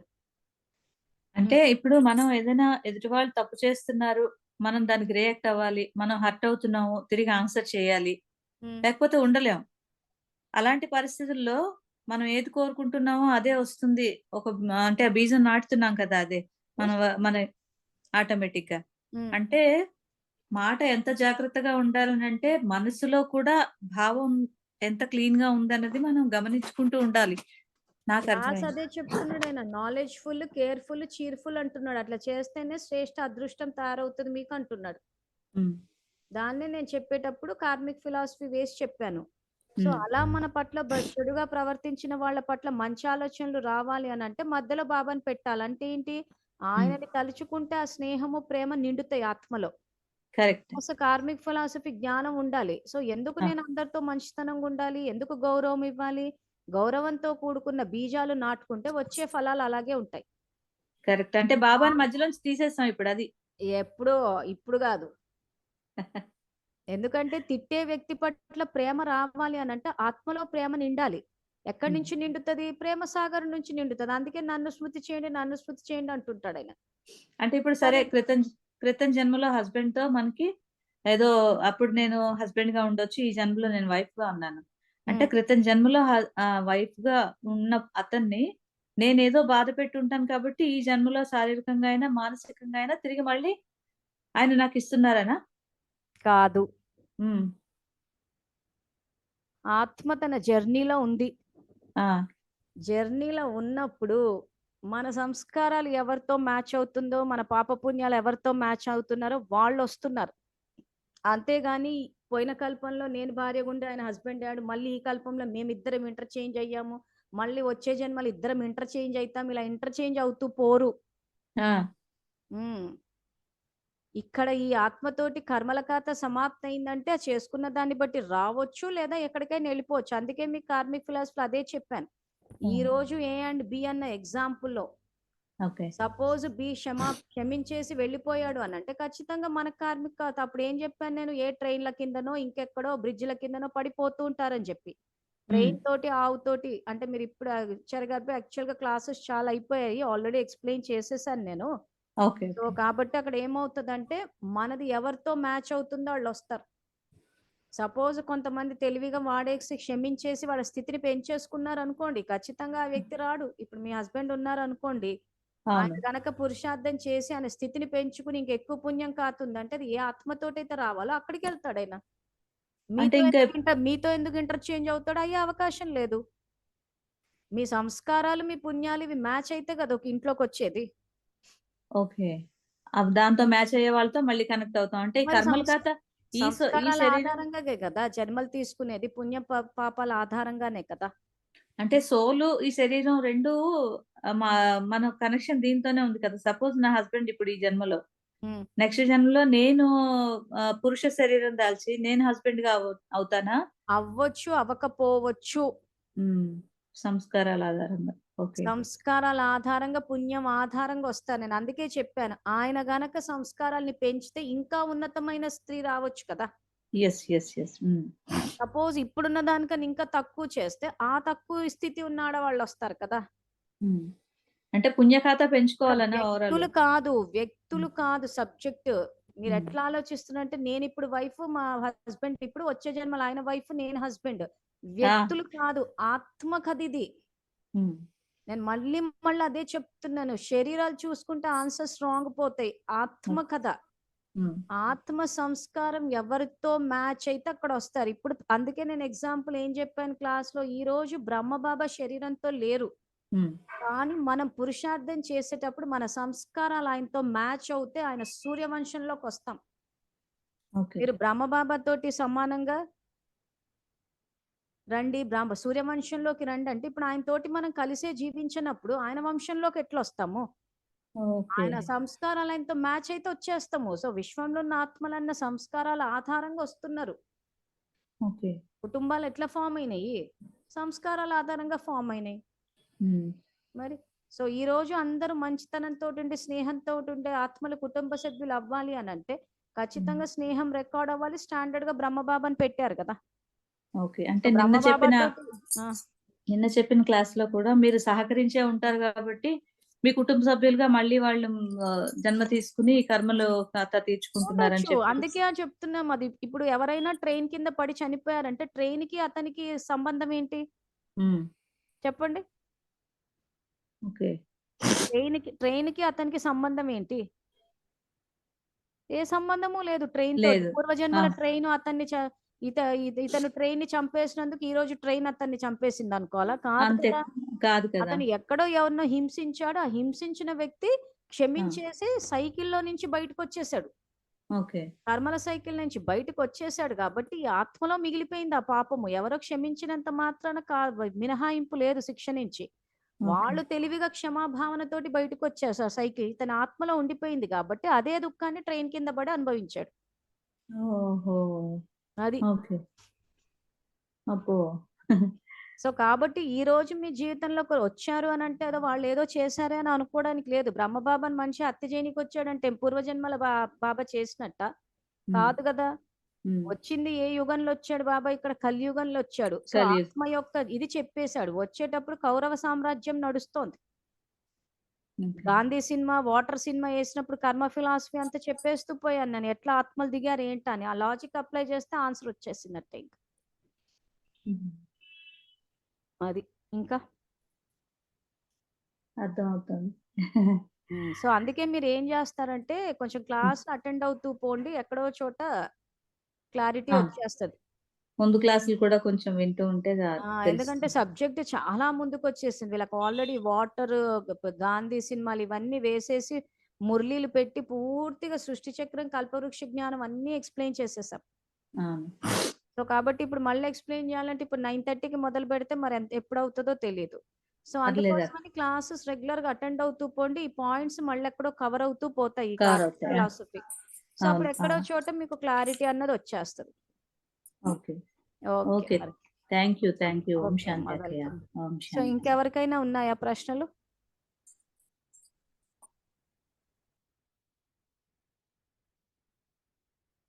సరే మరి. ఎవరికి ప్రశ్నలు లేకపోతే ఇంకా అటే లా చెప్పండి. అటే వీళ్ళకి ఏ సంకల్పాలు ఇవ్వాలంటారు అక్కయ్య? ఎవరికి? ఇప్పుడు ఈ ఆత్మలకి భార్య నుంచి భర్తకి, భర్త నుంచి భార్య కర్మకాతలు తీర్చుకోవడానికి వాళ్ళ లెక్కాచారాలు. సంకల్పాలు కాదమ్మా. సంస్కారాలు మారాలి. హుహు. జ్ఞానాన్ని ముందుకు తీసుకెళ్ళండి అని చెప్తున్నాను. ఓకే. ఇప్పుడు మీకు వీడియో ఒకటి పెట్టాను గానీ, హ్మ్. నిజంగా భార్య బాధితులు, భర్త బాధితులు ఎక్కడో ఈళ్ళ సంఘం యాక్చువల్‌గా కరీంనగర్ ఉంది. వాళ్ళకి కాదు మనం ఇవ్వాల్సింది. హ్మ్. విషయం మన అందరికి. ఇంట్లోనే, మన చుట్టుపక్కలనే ఉన్నారు గదా! మన ఇంట్లో వాళ్ళని మనం హ్మ్. హింసిస్తున్నామా లేదా చెక్ చేసుకోండి ఫస్ట్. హ్మ్. ఇంట్లో మీ అన్నయ్య ఉన్నారా? లేదు లేదు. సో, ఇక్కడేంటంటే ఎవరైతే వింటున్నారో ఇంట్లో ఉదాహరణకి మీ భర్త అంటే హస్బెండ్‌ని, అన్నయ్యని మరి హ్మ్. చిత్రహింస పెడుతున్నారా? స్నేహంతోటున్నారా? అది చెక్ చేసుకోండి. ఆళ్ళకి తర్వాత ఇద్దాం. హుహు. ఫస్ట్ మన ఇల్లు సేవాస్థానం అవ్వాలి. సో, ఈ క్లాస్ వింటున్న వాళ్ళందరూ ముందు మీరు స్నేహంగున్నారా అన్నయ్యతోటని అది చెక్ చేయండి. బాధిత సంఘాల తర్వాత మీ దృష్టికోణం మారాలి. తర్వాత ఎవరైతే అన్నయ్యలు ఈ క్లాస్ అటెండ్ అవుతున్నారో మీ దృష్టికోణం మారిందా? లేదా అది ఫస్ట్ పూర్వీకులు మీరిక్కడ సెట్ అయితే వంశావళి ఆటోమేటిక్‌గా సెట్ అయితది. ఆ వీడియో ఎందుకు పెట్టాను నేను అనంటే, ఇదిగో ఇలాంటి సమస్యలు గూడా ఉన్నాయి అని అవగాహన కోసం పెట్టాను. వాటర్ సినిమా, గాంధీ సినిమా ఎందుకేశాను? ఇదిగో సమాజం ఈ హ్మ్. రకంగా ఉంది అని చూపించడానికి.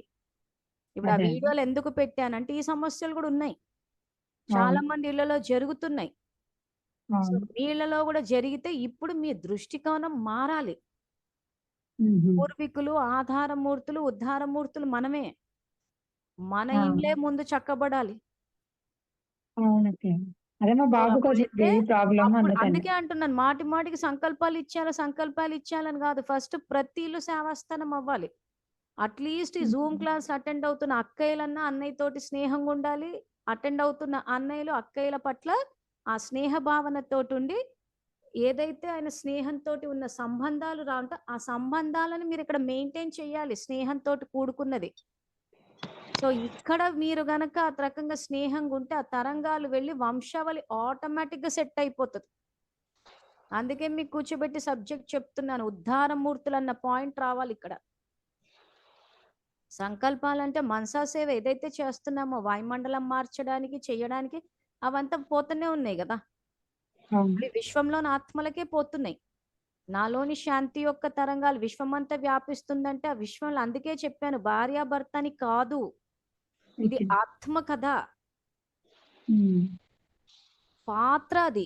ఈ హస్బెండ్ వైఫ్ అన్న పాత్రలో ఉన్నారు. సో నాలోని శాంతి విశ్వంలోని ఆత్మలందరికీ వ్యాపించిందంటే వాళ్లకు వ్యాపిస్తది. ఆడవాళ్ళైనా ఉమ్. మరి ఏ బాధితుల కన్నా వ్యాపిస్తది. సో మార్పు ఉమ్. ఎక్కడ రావాలి? ఆధారమూర్తులైన మన ఇళ్లలో రావాలి ఫస్ట్. అవును. ఎందుకంటే వ్యవస్థలో అతి స్థాయి, ఒక స్థాయి నుంచి దిగిపోయింది మనమే ఈ దేహ నియమాలు అని చెప్పి. అవును. చూసారా, నేను దేహ నియమాలు బ్రహ్మకుమారిలు అని ఏమి చెప్పకుండా సబ్జెక్ట్ చెప్పకపోతే ఇంకా అందరు మళ్ళీ మొదటికి వచ్చేస్తున్నారు. ఎక్కడుంది సమస్య? మన ఇళ్లలోనే ఉంది కదా. అవును. మన ఓం అవునకే. శాంతిలను ఇళ్లలోనే స్నేహం లోపించింది కదా ఈ దేహ నియమాలు అని చెప్పి. అవునకే. మరి అలాంటప్పుడు మనం సరిదిద్దుకోకుండా వాళ్ళని పోయి ఉద్ధరిస్తారు వంశావళిని. ఈ రోజు దేహ నియమాలని చెప్పి అక్కయ్యలు హింసించట్లేదా అన్నయ్యల్ని? అవును. చెప్పండి. అవును. మరి భార్యాబాధితుల సంఘానికి పునాది ఎక్కడ పడింది?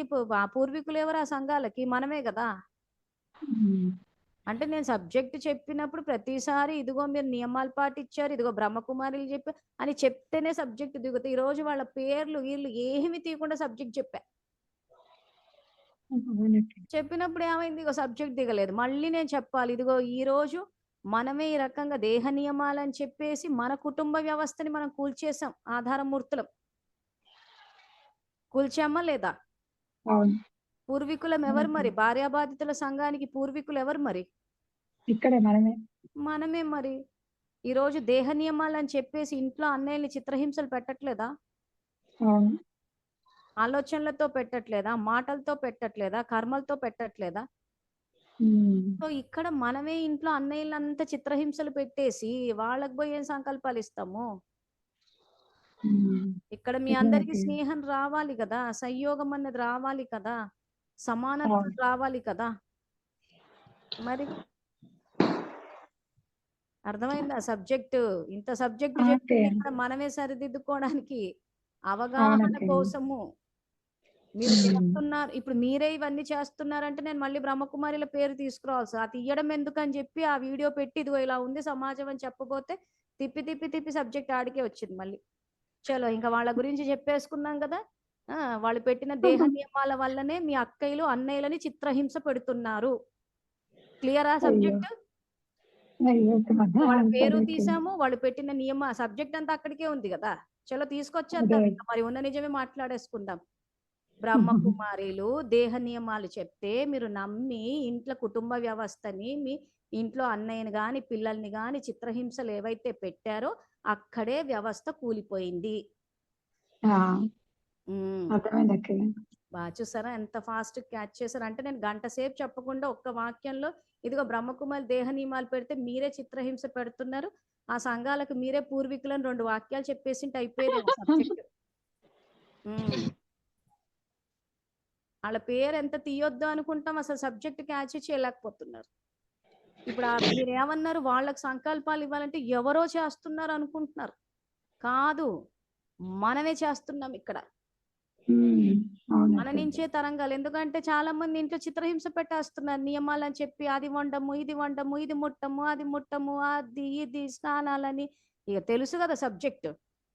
తెలుసకే. మరి మరి అలాంటప్పుడు మరి పూర్వీకులం మనం ఇక్కడ చూసారా, మనోహరని అప్పుడే వారి పేరు వద్దు అని పెట్టేశారు. ఆయన వాళ్ళ పేర్లు తీయకుండానే చెప్పాను చూసారా, ఆల్రెడీ అన్నయ్య ఆపోజ్ చేసేసారు. సో వాళ్ళ పేర్లు తీయకుండా అసలు సబ్జెక్టే అర్థం కావట్లేదు. సో కాబట్టి ఎన్నోసార్లు వాళ్ళ పేరు చెప్తూ, నిజమే పునాది వాళ్ళది. ఇప్పుడు అన్నయ్య అన్నారని చెప్పి నేనేమో ఆగను.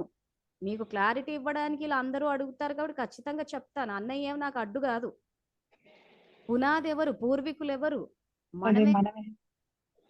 సో మనమే వచ్చాం కాబట్టి ఇంక ఇప్పుడు బ్రహ్మకుమారిలు ఆ రకంగా చెప్తే నమ్మేశారు. నమ్మేసి కుటుంబ వ్యవస్థలో మరి తీసుకొచ్చామా లేదా? అవును, తీసుకొచ్చాను. తీసుకొచ్చాము. సో అక్కడ అంతా వీడియోలో చేశారు. ఇప్పుడు మనోహర్ అన్నయ్య ఏమో మాట్లాడొద్దు, చెయ్యొద్దంటే మరి ఇప్పుడు ఆళ్ళ బాధని తల్లిగా మనం ఎట్లా తీరుస్తాము? నిజంగా చెప్పాలంటే చూస్తే కరెక్ట్‌గా సబ్జెక్ట్‌లోకెళ్తే బాధ. అన్నయ్య పురుష శరీరంలో ఉన్నా కానీ ఇంకా వాళ్ళ జీవితాన్ని ఉద్ధరించనంటున్నారు. మరి ఏం చేయాలి ఇప్పుడు? అంటే తల్లి పాత్రలు పోషించొద్దా? వాళ్ళ వీళ్ళకి ఏమైనా వీడియోల్లో మార్పు రావాలి. వాళ్ళ వీడియోల్లో మా ఆవిడ నన్ను కొడుతోంది, తిడుతున్నారు, చేస్తున్నారు, బతకలేకపోతున్నాం అంటున్నారు. అవును. మీరు సంకల్పాలు ఇవ్వాలి అంటున్నారు. నేనేమో ఇక్కడ మనమే వ్యవస్థ మారాలంటారు. మనోహరం అన్నయ్య ఏమో బ్రహ్మకుమారుల పేరు తీయొద్దు అంటున్నాడు. మరి ఎవరి పేరు తీయాలి నేను? చెప్పండి, ఎవరేస్తున్నారు పునాది?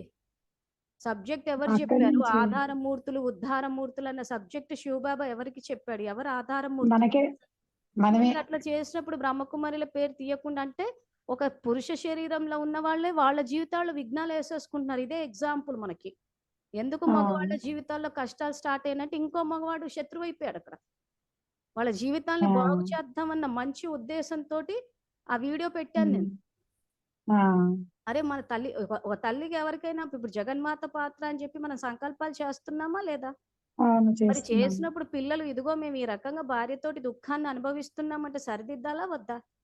మరి చరిత్రలో ఏంటో ఆడదానికి ఆడది శత్రువు అంటారు కానీ మరి ఇక్కడ అన్నయ్య పెట్టిన మెసేజ్ చూస్తే అసలు మగవాళ్ళకి మగవాళ్ళే శత్రువులు అయిపోయారేమో అనిపిస్తోంది. అన్నయ్య మెసేజ్ పెట్టాడు వాళ్ళ పేరు తీయొద్దని చెప్పి.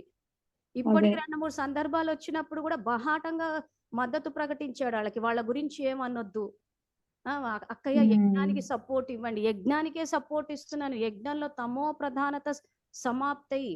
ఇప్పుడు ఈ వీడియోలో పెట్టిన ఎవరైతే అన్నయ్యలు ఉన్నారో వీళ్ళందరూ సంతోషంగా ఉండాలన్న భావనతోటి సబ్జెక్ట్ చెప్పా. బ్రహ్మకుమారిల పేరు తీయకుండానే చెప్పా. సరే ఎలాగో పూర్వీకులు అని చెప్పి మీరు చెప్పేశాను కదా సబ్జెక్ట్ అని. సో మీరు క్వశ్చన్ అడిగినప్పుడు ఏం చెప్పాలి? అక్కయ్య ఈ సంకల్పాలు తీసుకోండి, ఈ సంకల్పాలు ఇవ్వండి అని చెప్తారా? అసలు కుటుంబ వ్యవస్థని మనమే కూల్చేసుకుని ఇంట గెలవకుండా రచ్చేం గెలుస్తాము చెప్పండి. సో కాబట్టి అది గుర్తించండి. ఎక్కడ పునాది పడింది? బ్రహ్మకుమారిల దగ్గరనే పడింది. పేరు తీయొద్దా అంటే తీయాలి.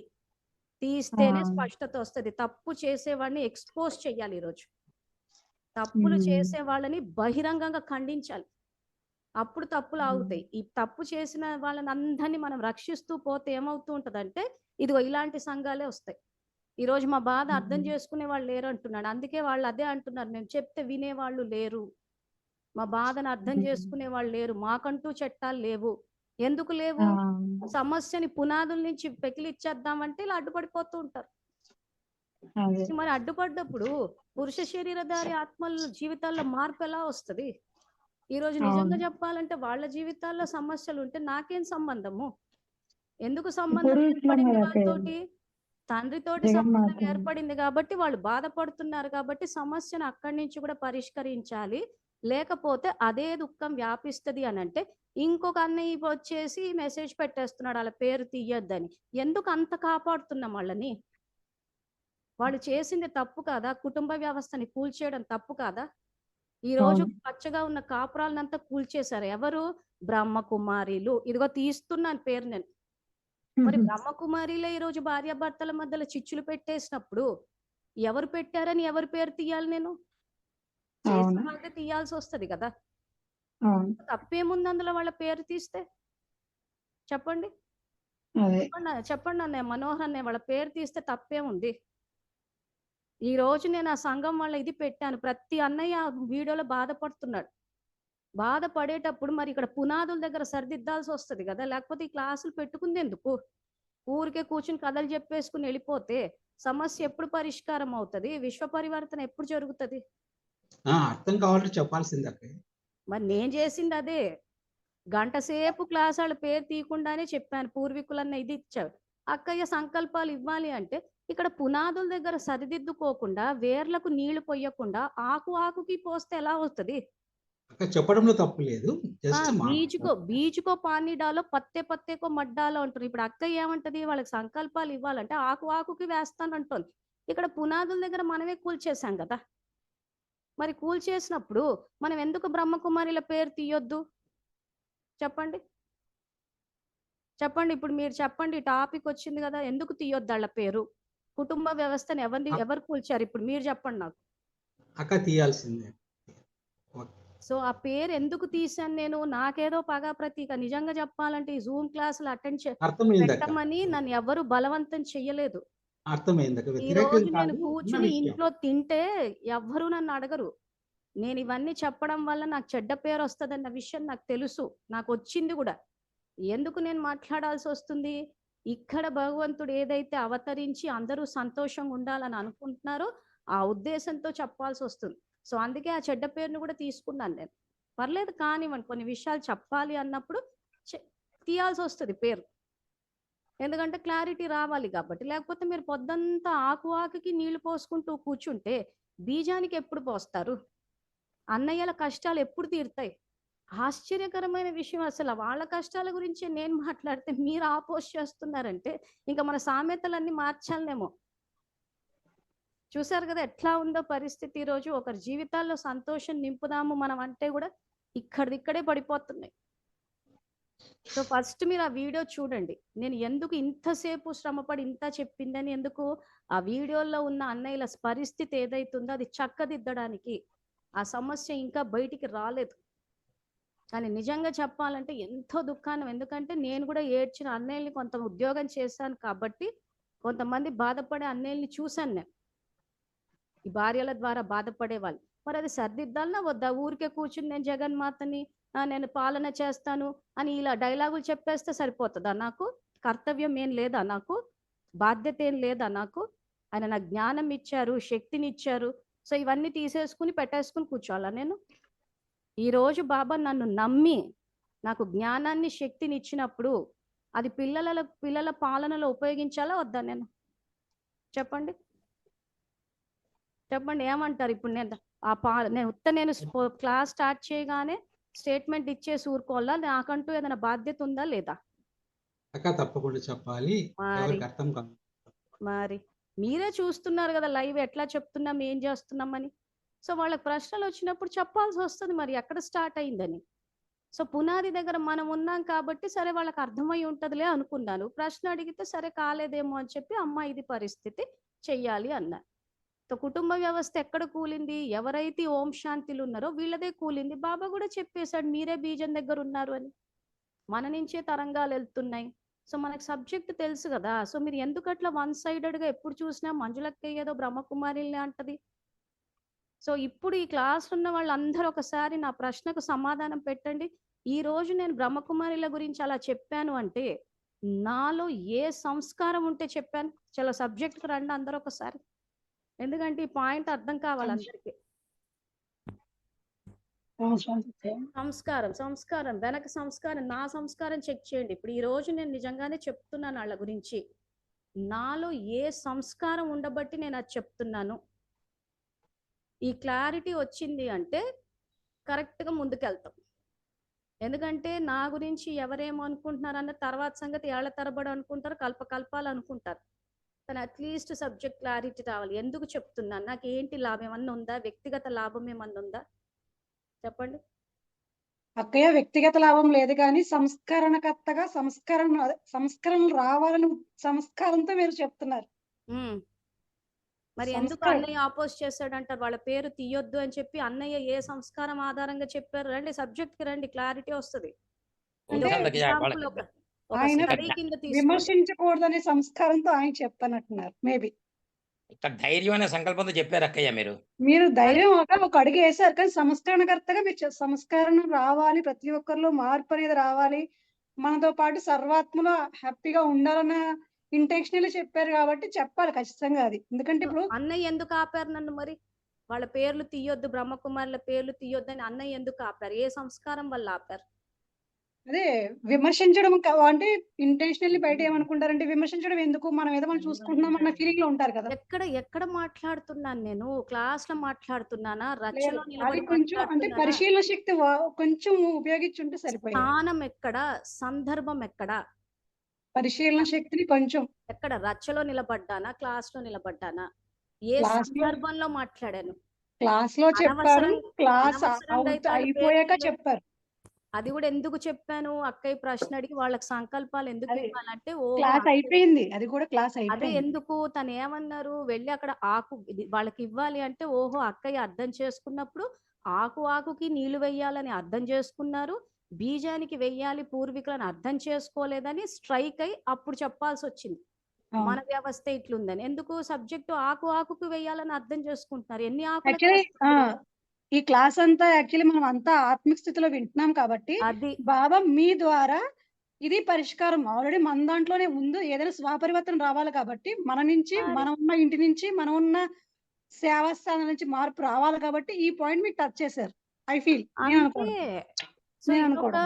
జ్ఞానపరమైన విషయంగా తీసుకోండి. మళ్ళీ అన్నయ్య పట్ల ఇవేం ఆలోచించొద్దు. ఈ రోజు ఆహా, మనకి లేదు. క్లారిటీ అవసరం. ఎవరైనా సోదర భావమే, ఆడైనా సందర్భం మీదైనా అందరూ. వచ్చినప్పుడు ఆకుకు వెయ్యాలి అని అర్థం చేసుకుంటే అది కరెక్ట్ కాదు కాబట్టి బీజంలో మనం వేసాం కాబట్టి ఇలా వెయ్యాలి అని చెప్పాను అంతే.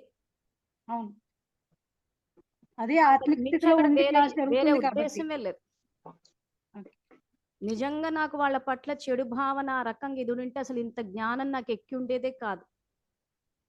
ఈ రోజు బాబా జ్ఞానం ఇచ్చారంటే నమ్మే ఇచ్చారు కదా, దీన్ని నేను దురుపయోగం చెయ్యనని చెప్పే కదా. ప్లస్ ఈ రోజు ఇవన్నీ చెప్తున్నాము అని అంటే నిజంగా నా గురించి ఎంత తెలుసు ఎవరికి? ఒక యూట్యూబ్ లో జూమ్ లో చూసారు కానీ నా వ్యక్తిగత జీవితం ఇవన్నీ ఏం చూసారు, ఏం చేస్తున్నాము, ఏంటి ఇవేవి తెలియదు కదా. ఒక పాయింట్ మీద ఎట్లా జడ్జిమెంట్కి వస్తారు? సో వాళ్ళ పేర్లు తీయొద్దు అని అంటే పుస్తకాలు ఓపెన్ చేసి తీస్తే మొత్తం అంతా వాళ్ళ గురించే ఉంది. అసలు సగం సబ్జెక్ట్ 60-70% వాళ్ళకే చెప్పాడు బాబా. కరెక్ట్ గా తీసి చూస్తే మాత్రం ఎవరికి చెప్తున్నాడు ఈ పాయింట్లు అని చెప్తే వాళ్ళకే చెప్తున్నాడు. మరి బాబాకు కూడా చెప్తారా బాబా వాళ్ళ పేర్లు తీయకండి బాబా అని చెప్పి? చెప్పండి, చెప్పగలరా శివబాబాకి ఆ మాట? వాళ్ళ పేర్లు తీయొద్దని చెప్పి చెప్పలేం కదా, ఎందుకు ఆయనకు తెలుసు ఎక్కడ ఏం కెలికారి అని చెప్పేసి. మరి మురళీలు చదివి చూడండి ఎవరికి చెప్తున్నాడు ఆ సబ్జెక్ట్ మరి. సో కాబట్టి మీరు ఇలాంటి అపోహలు ఇవన్నీ పెట్టి తిరస్కరిస్తే కార్మిక్ ఫిలాసఫీ వర్కౌట్ అవుతుంది కానీ సబ్జెక్ట్ మీద అవగాహన అన్నది చాలా అవసరం. తప్పుని తప్పుగా ఒప్పుని ఒప్పుగా అర్థం చేసుకుంటాము, మనసులో పెట్టుకోము, దాన్ని సరిదిద్దుతాం. ఎలా సరిదిద్దుతాము? జ్ఞాన యోగాల ద్వారా సరిదిద్దుతాం. సో ఇంకా ఎవరికన్నా మన ప్రశ్నలు?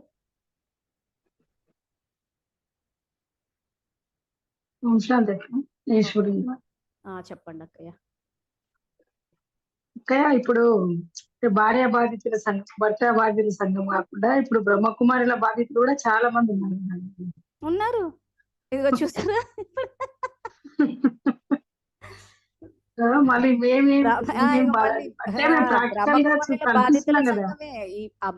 బ్రహ్మకుమార బాధిత సంఘాలే రకరకాల పేర్లతోటి సృష్టిలో రిఫ్లెక్ట్ అవుతున్నాయి. ప్రత్యక్షంగా మా 2-3 కుటుంబాలు నిలువన కూలిపోవడానికి రెడీగా ఉన్నాయి. మరి వాళ్ళు ఏం చేస్తున్నారు? వచ్చి వాళ్ళు ఏమన్నా మమ్మల్ని ఆదుకుంటున్నారా, చేస్తున్నారా? లేదు కదా. మొన్న మీరు ఎవరో విడిపోతున్నారని చెప్పారు, అది ఏమైంది? నేను పరిష్కారం చెప్పాను, ఏమన్నా అడుగు ముందుకేసారా? మేమైతే సంకల్పాలు ఇస్తున్నాం అక్క, చెప్తున్నాం, ఆమె కూడా చెప్తున్నాం. కానీ వాళ్ళు ఏమంటే వాళ్ళు సూసైడ్ కూడా చేసుకున్నారు. చెప్పాను కదా స్టార్టింగ్. అవును, ఒక అమ్మాయి. అంటే ఇప్పుడు వాళ్ళని అనడం అంటే ఉద్దేశం వాళ్ళ అజ్ఞానం వల్ల, వాళ్ళ యొక్క సంస్కారాల వల్ల మేము ఆ జ్ఞానంలో సరిగా అర్థం చేసుకోక మేము సఫర్ అవుతున్నాం. అంటే మా తప్పు అది, వాళ్ళది ఏం కాదు. వాళ్ళు కరెక్టే ఉన్నారు. వాళ్ళు ఏమంటే మా అవకాశం దొరికింది కాబట్టి వాళ్ళు అట్లా చేస్తున్నారు. మేము అవకాశం లేకుండా, మేము తెలివితో జ్ఞానంతో బాబా జ్ఞానం అనేది తెలుసుకోకుండా వాళ్ళు ఏం చెప్తే అది నమ్మ సంస్కారం మా లోపల ఉంది కాబట్టి మేము మోసపోయినాం. కానీ ఇక్కడ ఏమంటే మీ అదృష్టానికి ఇది అట్లీస్ట్ తప్పు సరిదిద్దుకునే అవకాశం వచ్చింది. మరి రాని వాళ్ళకి ఏం చేయాలి? సో అది మొత్తం విశ్వం ఇప్పుడు సరిదిద్దు. ఇప్పుడు ఆ యూట్యూబ్ కొట్టి చూడండి, బోల్డ్ అన్ని వస్తాయి, చూస్తే మీకే ఆశ్చర్యం వేస్తుంది వాళ్ళ మాటలు వింటూ ఉంటే. సో అలాంటప్పుడు ఎక్కడ సరిదిద్దాలి? ఇప్పుడు మనం చెప్పుకుంటున్న సబ్జెక్టే సంబంధాల్లో స్త్రీ వైపు నుంచే చూస్తున్నాం, వీళ్ళకే కష్టాలు ఎక్కువ అన్నట్టు. మరి అన్నయ్యలకు కూడా కష్టాలు ఎక్కువ ఉన్నాయి కదా, మరి వాళ్ళ సమస్యను కూడా అడ్రస్ చేయాలి కదా. వాళ్ళని అట్లాగే దుఃఖంలో పెంచేస్తే అదే దుఃఖము అలా వ్యాపిస్తూ ఉంటది కదా.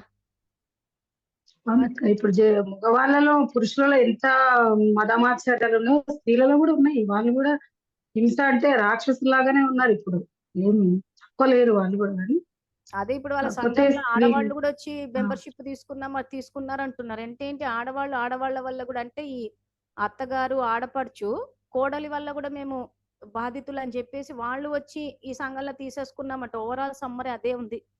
సరే, ఓ పని చేయండి, ఓసారి వీడియోలు చూడండి, రేపటిదాకా టైం ఉంది కదా. సో చూస్తే కొంత అవగాహన అన్నది వస్తుంది. వచ్చిన తర్వాత ఆ తల్లి పాత్రలో సరిదిద్దాల్సిన బాధ్యత మనకే ఉంది. సో దుఃఖం అన్ని వైపుల నుంచి తీయాలి. ఒక వైపు నుంచి తీసి ఇంకో సైడ్ పెట్టేసాం అనుకోండి, ఆ ఇంకో వైపు నుంచి అలా వ్యాపిస్తూ ఉంటుంది. సో పూర్తిగా ఏం చేయాలంటే ఆ కూకటి వేళ్ళ నుంచే తీసేయాలి.